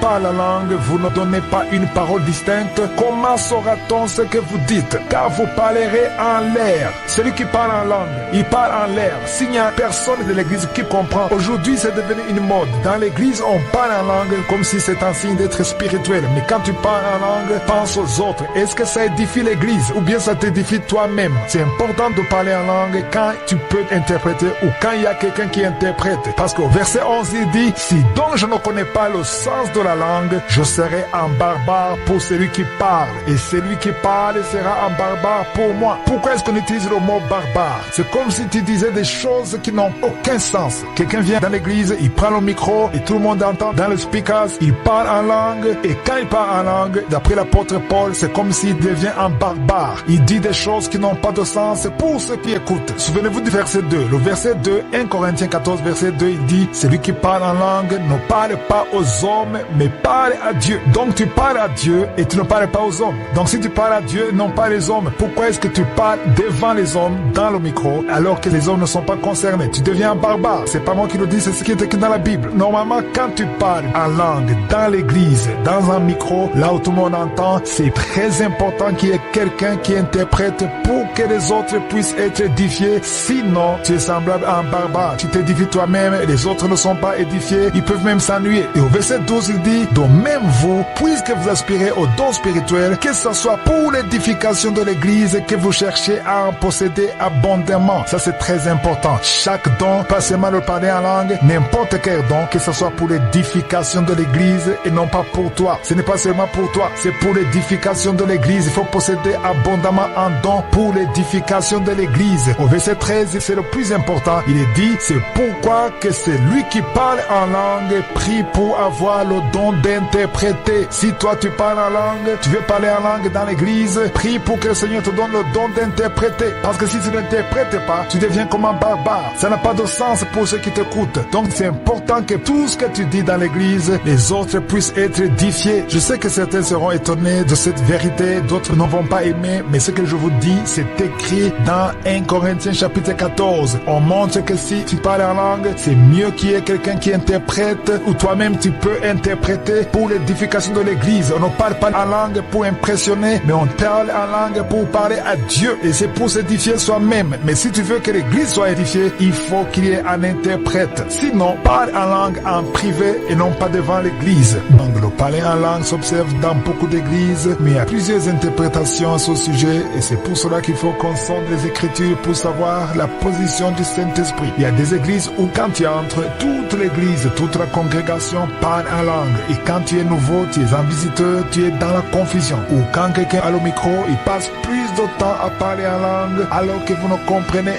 rien du tout. Souvenez-vous ce que nous avons lu dans 1 Corinthiens 14, verset 2. Il est dit que celui qui parle en langue ne parle pas aux hommes, mais à Dieu. Donc tu es devant les hommes, tu es en train de parler en langue alors que les hommes ne comprennent pas ce que tu es en train de dire. La parole de Dieu dit que celui qui parle en langue ne parle pas aux hommes, mais parle à Dieu, car personne ne le comprend. C'est ce qui est écrit dans 1 Corinthiens 14, verset 2. Personne ne te comprend. Si tu parles en langue, personne ne te comprend. Mais aujourd'hui, le parler en langue est devenu comme un signe de quelqu'un qui est spirituel. Il y a des gens qui veulent prouver qu'ils sont spirituels et ils parlent souvent en langue, mais en réalité, ils ne communiquent rien du tout parce que la parole de Dieu dit qu'ils ne parlent pas aux hommes, mais ils parlent à Dieu. Et quand tu parles en langue, tu t'édifies toi-même. C'est toi qui es édifié, mais tu n'édifies pas les autres. Quand tu viens à l'église, ce n'est pas pour toi, c'est pour aussi les autres. Jésus a dit, aimez-vous les uns des autres, c'est alors qu'ils sauront que vous êtes mes disciples. Si tu veux être être le disciple de Jésus, tu dois t'occuper des autres. Au verset 13, il est dit que c'est lui qui parle en langue, prie pour avoir le don d'interpréter. Voilà pourquoi il faut avoir le don d'interpréter. Si il y a le parler en langue dans l'église, c'est important qu'il y ait le don d'interpréter. Si c'est toi qui parles en langue, soit tu interprètes toi-même si tu as le don. Et si tu n'as pas le don, il faut qu'il y ait quelqu'un dans l'église qui a le don d'interpréter. Si toi tu n'as pas le don d'interpréter et que dans l'église il n'y a personne qui peut interpréter tes langues, donc c'est mieux de parler en langue chez toi à la maison, pas devant la congrégation, parce que les autres ne vont pas comprendre ce que tu dis. Et au verset 15, il disait 1 Corinthiens 14,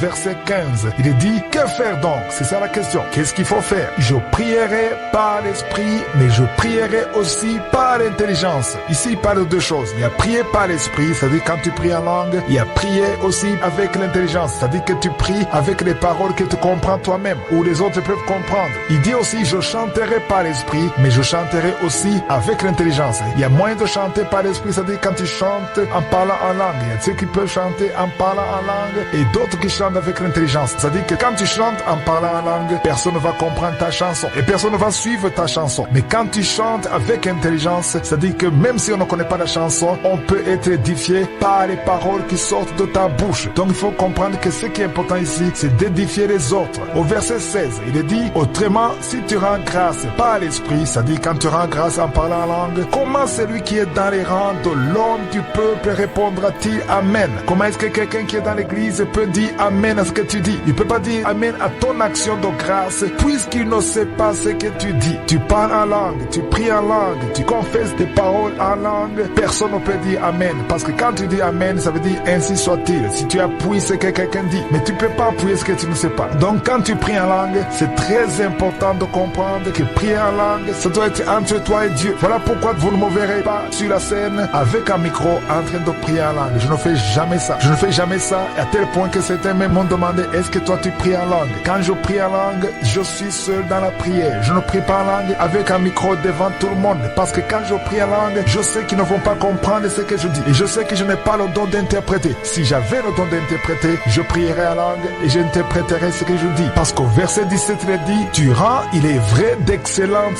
actions de grâce, mais l'autre n'est pas édifié. Donc quand tu pries en langue, c'est très excellent. Il y a des actions de grâce par excellence, mais l'autre n'est pas édifié. Celui qui est avec toi dans l'église n'est pas édifié. Donc c'est toi, c'est juste toi. Tu n'édifies personne. Et le but de venir à l'église, pourquoi tu as quitté la maison et venir à l'église? C'est pour donner aux autres, c'est pour partager avec les autres. Donc tu rends d'excellentes actions de grâce, mais l'autre n'est pas édifié. Au verset 18, il est dit, je rends grâce à Dieu de ce que je parle en langue plus que vous tous. Donc Paul parle en langue plus que tout le monde. Il passe plus de temps à parler en langue. Mais au verset 19, je vais vous demander de lire le verset 19, il dit, mais dans l'église, il a dit, mais dans l'église. Pourquoi il dit mais dans l'église? Au verset 18, à la maison, il parle en langue plus que tout le monde. Il passe des heures à parler en langue. Mais au verset 19, il dit, mais dans l'église, j'aime mieux dire 5 paroles avec mon intelligence afin d'instruire aussi les autres que 10 000 paroles en langue. Ça, c'est très profond. Il préfère dire 5 paroles avec son intelligence, les paroles que tout le monde peut comprendre, au lieu de dire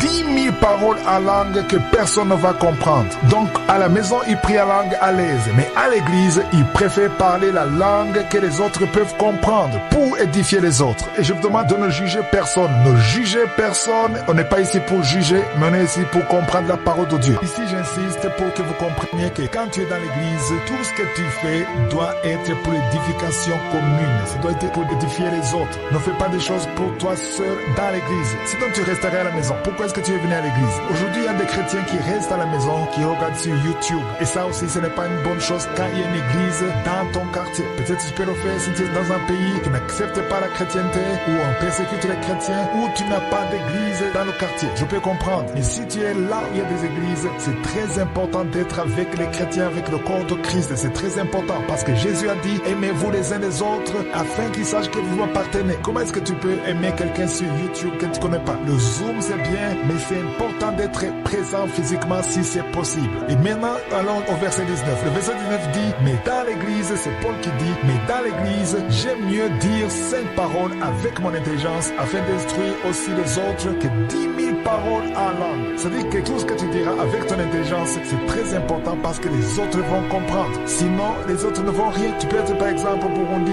et tu parles en Kirundi, tout le monde comprend le Kirundi. Le Burundi Burundais. Au Burundi, on a une seule langue, c'est le Kirundi. Tout le monde va te comprendre. Si tu viens prêcher en Kirundi, tous les Burundais vont comprendre ce que tu dis. Mais si tu prêches en chinois, s'il n'y a pas d'interprète, il n'y a que les Burundais, peut-être qui ont étudié en Chine, qui vont te comprendre. Les autres ne vont rien comprendre. Si tu viens par exemple dans l'église où je suis et tu prêches en chinois, personne ne va te comprendre. Il faut absolument un interprète qui interprète du Kirundi au chinois. S'il n'y a pas d'interprète, tu parles à toi-même. Dieu comprend ce que tu dis, mais nous ne comprenons rien. Il faut absolument un interprète. Voilà pourquoi quand tu parles en langue, c'est mieux qu'il y ait un interprète. C'est la raison pour laquelle tu ne me verras jamais avec un micro en train de parler en langue. Pourquoi? Parce que jusqu'à maintenant, je n'ai pas le don d'interpréter les langues. Donc je ne peux pas parler en langue si je n'ai pas le don d'interpréter. Bien sûr, ça peut peut-être arriver d'une façon, mais je me retiens. Je me retiens parce que je ne peux pas continuer à parler en langue alors que les autres ne comprennent pas ce que je dis. À moins qu'il y ait quelqu'un qui ait le don d'interpréter les langues. Je peux parler en langue s'il y a un interprète qui va interpréter ce que je suis en train de dire. Mais s'il n'y a pas d'interprète, je prie en langue chez moi, seul, devant le peuple de Dieu. Et aujourd'hui, il y a des chrétiens qui ont pris le parler en langue comme un signe de spiritualité. Tu veux parler en langue pour impressionner les autres.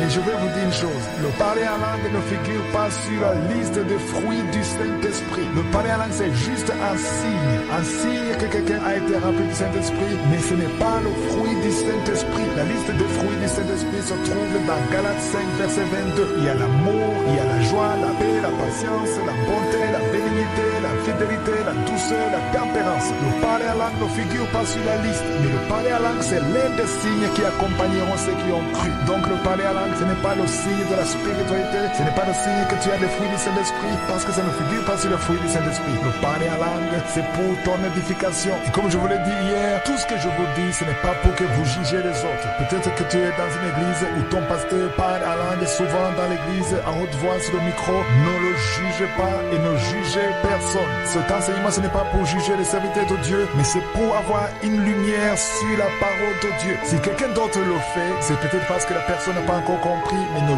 juge pas et ne dit pas qu'il est dans la chair ou dans le cœur. Non, ce n'est pas ça. Mais je suis en train de vous montrer des paroles qui sont dans la Bible, dans la parole de Dieu. Je dois souligner ça parce qu'il y a ceux qui peuvent entendre ça et commencent à juger les autres. 1 Corinthiens 14, verset 22. Il est dit, par conséquent, les langues sont un signe non pour les croyants, mais pour les non-croyants. La prophétie, au contraire, est un signe non pour les non-croyants, mais pour les croyants. Ici, on comprend que le parler en langue, c'est un signe pour les païens et non pour les croyants. Mais par contre, la prophétie, c'est un signe pour les croyants, les chrétiens et non pour les païens. Comme je vous l'ai déjà dit, il faut savoir qu'il y a deux sortes de langues. Il y a des langues des hommes et les langues des anges. On peut lire ça dans 1 Corinthiens 13, le premier verset. Il est dit, quand je parlerai les langues des hommes et des anges. Ici, on parle des langues des hommes et des anges. Quand tu parles la langue des hommes, c'est-à-dire que tu parles la langue que les hommes peuvent comprendre. C'est-à-dire que tu es congolais et tu parles chinois alors que tu ne connais pas le chinois. Tu peux être gabonais et tu parles italien alors que tu n'es pas italien. C'est-à-dire que quand dans une église, il y a un italien qui t'entend, tu parles en italien alors que tu es gabonais et l'italien va comprendre ce que tu dis. C'est ce qui s'est passé le jour de Pentecôte. C'est pour cela que dans 1 Corinthiens 14, verset 22, il est dit que les langues sont un signe non pour les croyants,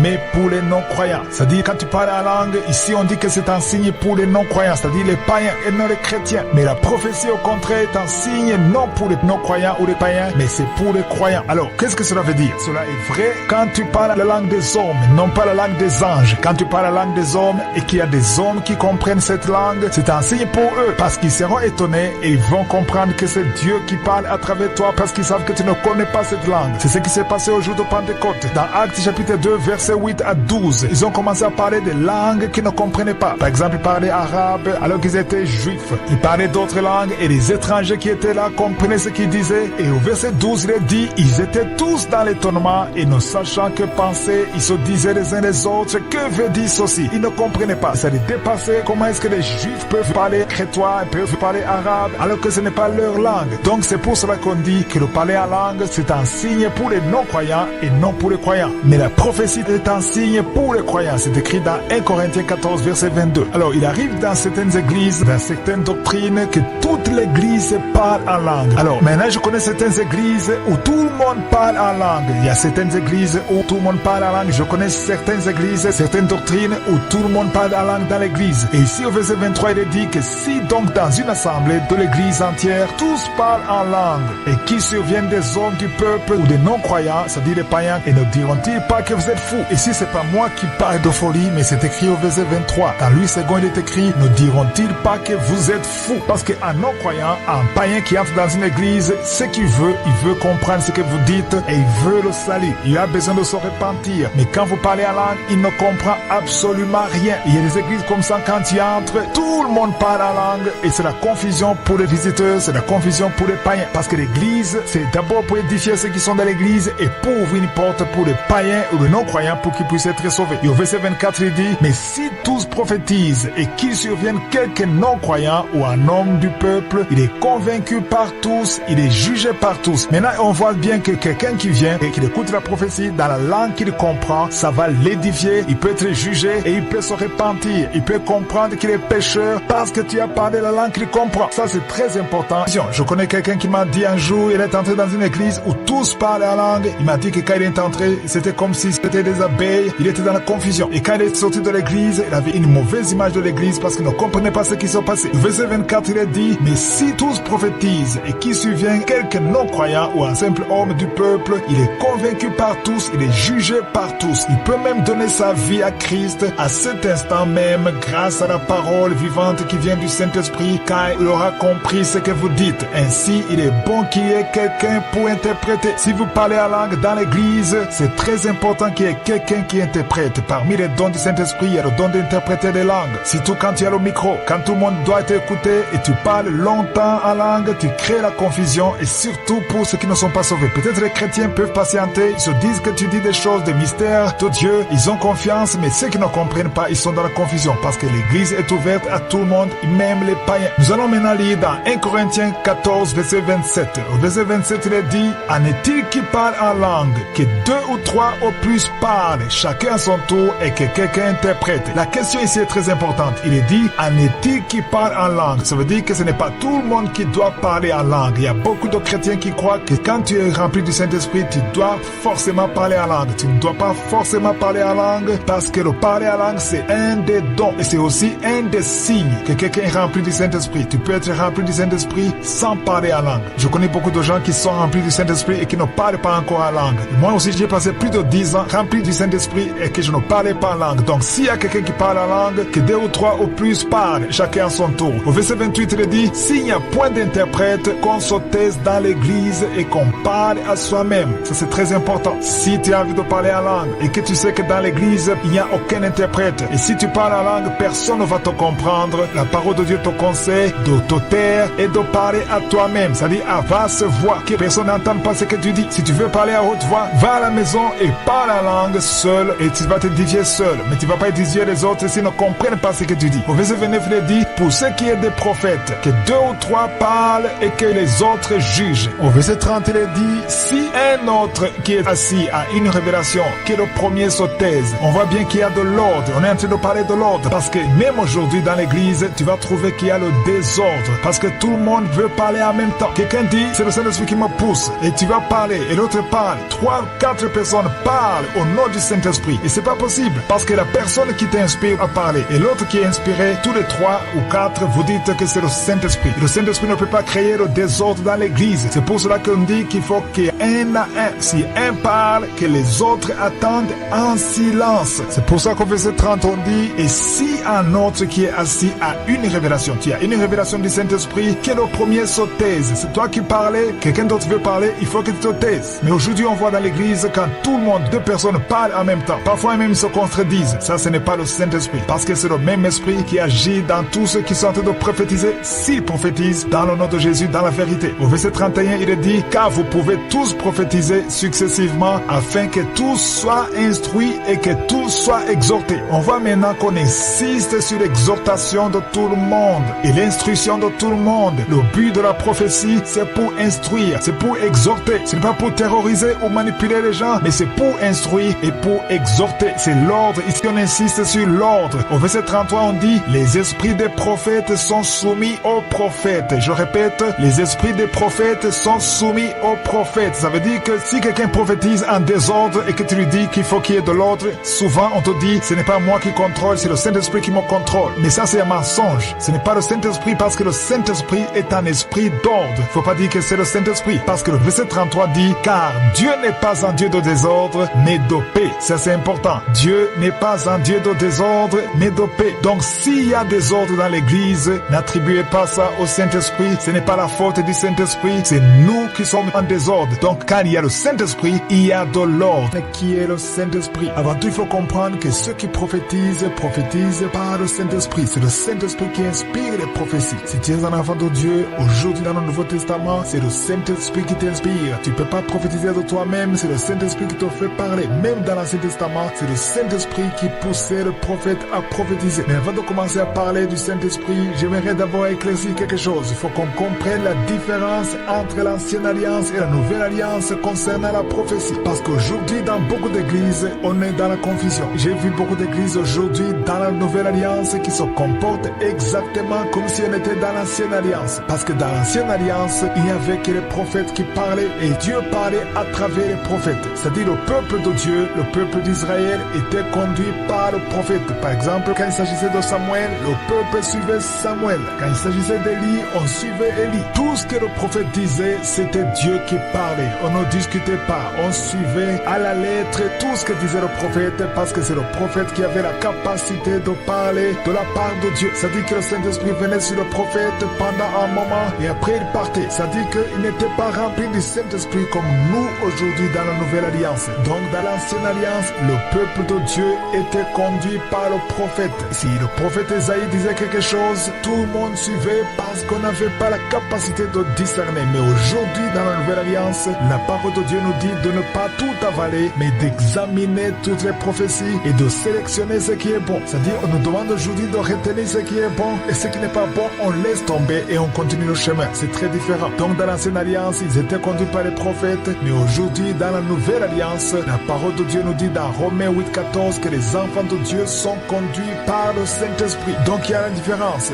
L'Ancienne Alliance, ils sont conduits par le prophète, mais dans la Nouvelle Alliance, nous sommes conduits par le Saint-Esprit. Mais le problème est qu'aujourd'hui, dans certaines églises, le prophète a remplacé le Saint-Esprit. Ils se comportent comme s'ils étaient encore dans l'Ancienne Alliance. Ça dit que quand le prophète dit quelque chose, tout le monde dit Amen sans discerner. Mais aujourd'hui, nous sommes appelés à discerner, à sélectionner, à examiner et surtout à retenir ce qui est bon. Mais aujourd'hui, on voit beaucoup d'aventuriers dans l'église de Dieu. Il y a beaucoup de faux prophètes qui viennent dire des choses. Non seulement les choses n'arrivent pas, mais souvent les choses sont contraires à la parole de Dieu. N'écoutez pas quelqu'un qui te dit quelque chose qui est contraire à la parole de Dieu. Il y a beaucoup d'abus dans l'église aujourd'hui. Il y a des faux prophètes qui viennent profiter de la naïveté ou de l'ignorance des enfants de Dieu. Et j'ai vu des chrétiens qui donnent leur voiture. Tu donnes ta voiture parce que le prophète a dit que c'est Dieu. J'ai vu des filles qui ont été épousées par des faux prophètes parce que le faux prophète te dit que c'est Dieu qui lui a dit que tu es sa femme et tu suis comme ça. Mais j'aimerais vous dire une chose. Toi qui es dans la Nouvelle Alliance, toi qui as le Saint-Esprit, si le prophète te dit quelque chose, prie d'abord. Normalement dans la Nouvelle Alliance, le prophète vient confirmer ce que Dieu t'a déjà dit parce qu'il a le même Saint-Esprit que toi. Nous ne sommes pas conduits par le prophète, mais nous sommes conduits par le Saint-Esprit. C'est-à-dire le prophète va te parler, toi qui as le Saint-Esprit, prie d'abord, écoute ce que le Saint-Esprit te dit, parce que si le prophète vient de Dieu, il va confirmer la voix dans ton cœur. Si nous lisons dans 1 Corinthiens 14, verset 3, on dit que la prophétie est faite pour édifier, exhorter et consoler. Mais aujourd'hui, nous entendons des prophéties qui terrorisent, qui font peur, et quand tu écoutes ces prophéties, tu n'as même plus envie de prier, parce que ça ne fait qu'engendrer la peur en toi. La prophétie devait aussi te pousser à te repentir, mais ce n'est pas le cas aujourd'hui dans beaucoup de prophéties.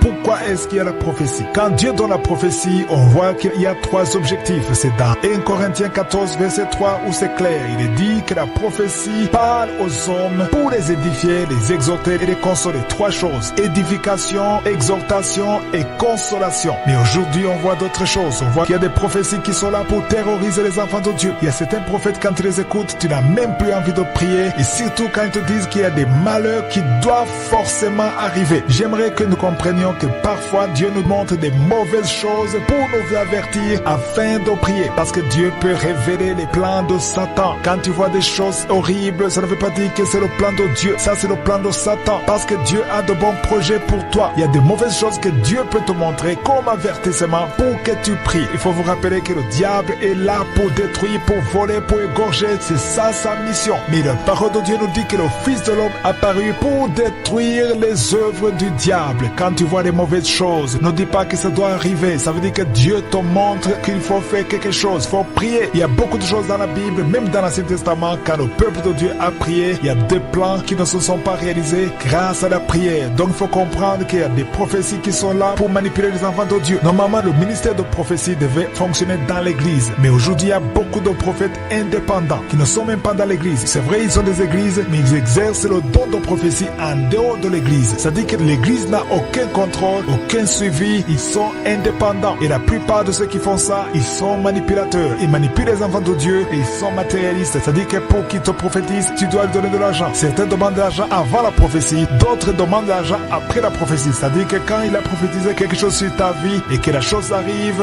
ou juste après la prophétie, il faut donner quelque chose, il faut donner les moyens, il faut donner l'argent. Et si tu ne donnes pas l'argent, la prochaine fois quand tu l'appelles, il ne viendra pas. Moi, je vous le dis par expérience. Il y a une période de ma vie où j'étais désespéré et je courais derrière tous les prophètes. Quand on me disait qu'il y a un prophète, je courais derrière eux parce que j'étais complètement désespéré. Et je me suis rendu compte que si on ne donne pas l'argent, ces faux prophètes ne voulaient même pas répondre à ton appel. Et la plupart de ceux qui font ça, ce sont des prophètes qui prophétisent sur les choses matérielles. Ils ne prophétisent que sur la prospérité. On a vu que dans 1 Corinthiens 14, verset 3, la prophétie est là pour édifier, exhorter et consoler. Mais si tu continues de lire dans 1 Corinthiens 14, on voit aussi que la prophétie amène quelqu'un à la repentance. Aujourd'hui, il y a peu de prophéties qui amènent à la repentance. Dans 1 Corinthiens 14, verset 24-25, il est dit, mais si tous prophétisent et qu'il survienne quelqu'un non-croyant ou un homme du peuple, c'est-à-dire un païen, il est convaincu par tous, il est jugé par tous. On voit bien qu'il est jugé par la prophétie. Et au verset 25, il est dit, les secrets de son cœur sont dévoilés de telle sorte que tombant sur sa face, il adorera Dieu et publiera que Dieu est réellement au milieu de vous. C'est-à-dire que le pécheur qui vient dans l'église, il entend une prophétie et la prophétie révèle le secret de son cœur. Donc il y a ces péchés qui sont dévoilés. Au verset 25. Donc cette prophétie le pousse à la repentance. Mais aujourd'hui, il y a très peu de prophéties qui poussent à la repentance. Parce que moi, j'ai vu personnellement des païens, des adultères, quelqu'un qui est adultère. Tout le monde dans la salle connaît que c'est un adultère. Mais le prophète vient, il commence à prophétiser, il commence à parler des étages, il commence à parler des jeeps, des voitures, de l'argent, des contrats. Et il ne mentionne pas sa vie pécheresse alors que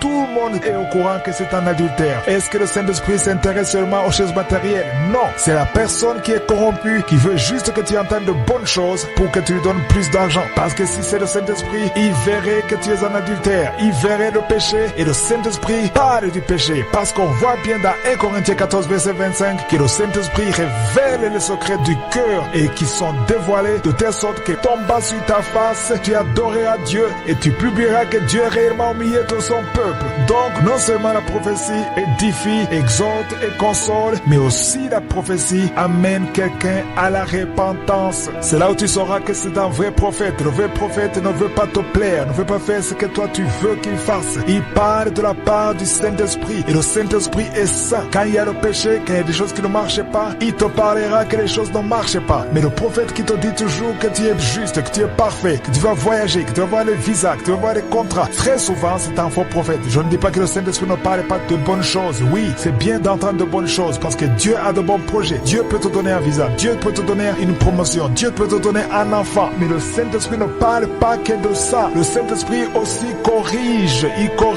il redresse les enfants de Dieu. Si tu es une femme et que le Saint-Esprit te montre qu'il y a une autre femme qui veut coucher avec ton mari ou ton mari, il est lié par le diable en te montrant l'adultère. Si tu as le Saint-Esprit, tu comprends que le Saint-Esprit t'avertit qu'il faut prier et lutter pour ton mari. Parce que Jésus est venu détruire les œuvres du diable. À l'époque, dans l'Ancienne Alliance, un prophète était craint parce que tout ce qu'il disait, tout le monde suivait. On n'avait pas la capacité de vérifier. Le seul moyen de vérifier si le prophète était de Dieu, c'est d'attendre l'accomplissement de ce qu'il a dit. Mais aujourd'hui, ce n'est pas seulement ça qui nous permet de savoir si le prophète vient de Dieu. Parce que Jésus a dit, vous les reconnaîtrez par leurs fruits. Donc il y a les fruits de la repentance qui nous montrent que c'est un vrai prophète. Il y a l'accomplissement bien sûr. Il y a aussi le discernement. Il y a le Saint-Esprit qui est en toi qui confirme. Par exemple, s'il prophétise des choses sur toi, il y a le Saint-Esprit qui confirme que ce qu'il dit est vrai. Et souvent le prophète vient confirmer ce que Dieu t'a déjà parlé. Parfois Dieu te parle d'une chose et tu doutes. Et il envoie un prophète pour confirmer que ça vient de Dieu. C'est ça la différence entre l'Ancienne Alliance et la Nouvelle Alliance. parce que dans l'ancienne alliance, on devait accepter tout ce qu'il disait, mais dans la nouvelle alliance, dans 1 Thessaloniciens 5, verset 20 à 21, il est dit qu'on ne doit pas mépriser les prophéties, mais qu'il faut plutôt examiner toutes choses. Aujourd'hui, on peut examiner. On examine par rapport à la parole de Dieu et on examine aussi par le moyen du Saint-Esprit qui est déjà en nous. Donc, la parole de Dieu nous dit qu'il faut retenir ce qui est bon et mettre de côté ce qui n'est pas bon. Donc, il faut sélectionner. Aujourd'hui, on est sélectif. Et si vous lisez tous les chapitres du livre des Actes des Apôtres, que moi j'appelle personnellement les actes du Saint-Esprit, on nous parle rarement des prophètes. On nous parle surtout du Saint-Esprit. Oui, il est vrai qu'on parle de certains prophètes, mais souvent on parle des prophètes. On ne cite pas les noms des prophètes. Le seul nom que j'ai vu, c'est le nom d'Agabus. Agabus, c'est le prophète qui est cité, mais après ça, on dit des prophètes. Il y avait des prophètes, mais on ne dit pas quel est le prophète. Par exemple, dans Acte 11, verset 27, il est dit, en ce temps-là, des prophètes descendirent de Jérusalem à Antioche. Ici, on dit des prophètes descendirent. Il est dit des prophètes, on n'a pas mentionné les noms. Mais au verset 28, on parle d'un certain Agabus. Pourquoi est-ce qu'on ne parlait pas beaucoup de prophètes comme dans l'Ancien Testament? Parce que dans la Nouvelle Alliance, c'est l'œuvre du Saint-Esprit. Même les prophètes qui étaient là, ils étaient utilisés par le Saint-Esprit. C'est-à-dire que toute la gloire revenait au Saint-Esprit. Toutes les œuvres des Actes des Apôtres étaient les œuvres du Saint-Esprit. Au verset 28, dans Acte 11, verset 28, on voit que Agabus a annoncé par l'Esprit qu'il y aurait une grande famine sur toute la terre. Donc il annonce qu'il allait arriver par le Saint-Esprit. E majuscule. Au verset 29, les disciples ont résolu de collecter de l'argent afin d'assister les autres frères. Donc ils voulaient réagir par rapport à la prophétie. Ils voulaient aider les autres frères afin qu'ils ne meurent pas de faim. Cela veut dire que le prophète Agabus n'a pas ordonné ce qu'il fallait faire. Il a juste informé, mais eux qui avaient le Saint-Esprit, ils ont suivi la voie du Saint-Esprit. Aujourd'hui, quand le prophète parle d'une chose, il ne doit pas t'ordonner ce qu'il faut faire. Il peut t'annoncer ce que Dieu veut t'annoncer, mais toi tu vas prendre la décision parce que tu as le Saint-Esprit. Dans l'ancienne alliance, c'était différent. Le prophète te disait exactement ce qu'il fallait faire. Dans Acte 21, verset 10 à 14, on nous parle encore d'Agabus. Le même Agabus, il a prédit que Paul allait souffrir et les disciples ont mal réagi. Ils ont réagi dans la chair. Ils voulaient l'empêcher d'y aller pour éviter qu'il souffre. Ils ont essayé de le persuader afin de ne pas monter à Jérusalem. Mais puisque Paul avait le Saint-Esprit en lui, il n'a pas cédé. Il a préféré écouter le Saint-Esprit plutôt qu'écouter les frères et sœurs. Donc, toi qui m'écoutes, il faut toujours écouter le Saint-Esprit plutôt qu'écouter les hommes. Je ne terminerai pas cet enseignement sans mentionner que le Saint-Esprit prie pour nous. Lisons cela dans Romains 8, verset 26. Le Saint-Esprit intercède pour nous. Non seulement le Saint-Esprit, même Jésus-Christ intercède pour nous. Nous le voyons dans Hébreux 7, verset 25. C'est ici que termine cet enseignement et j'espère que tu as été béni. Partage-le à quelqu'un d'autre.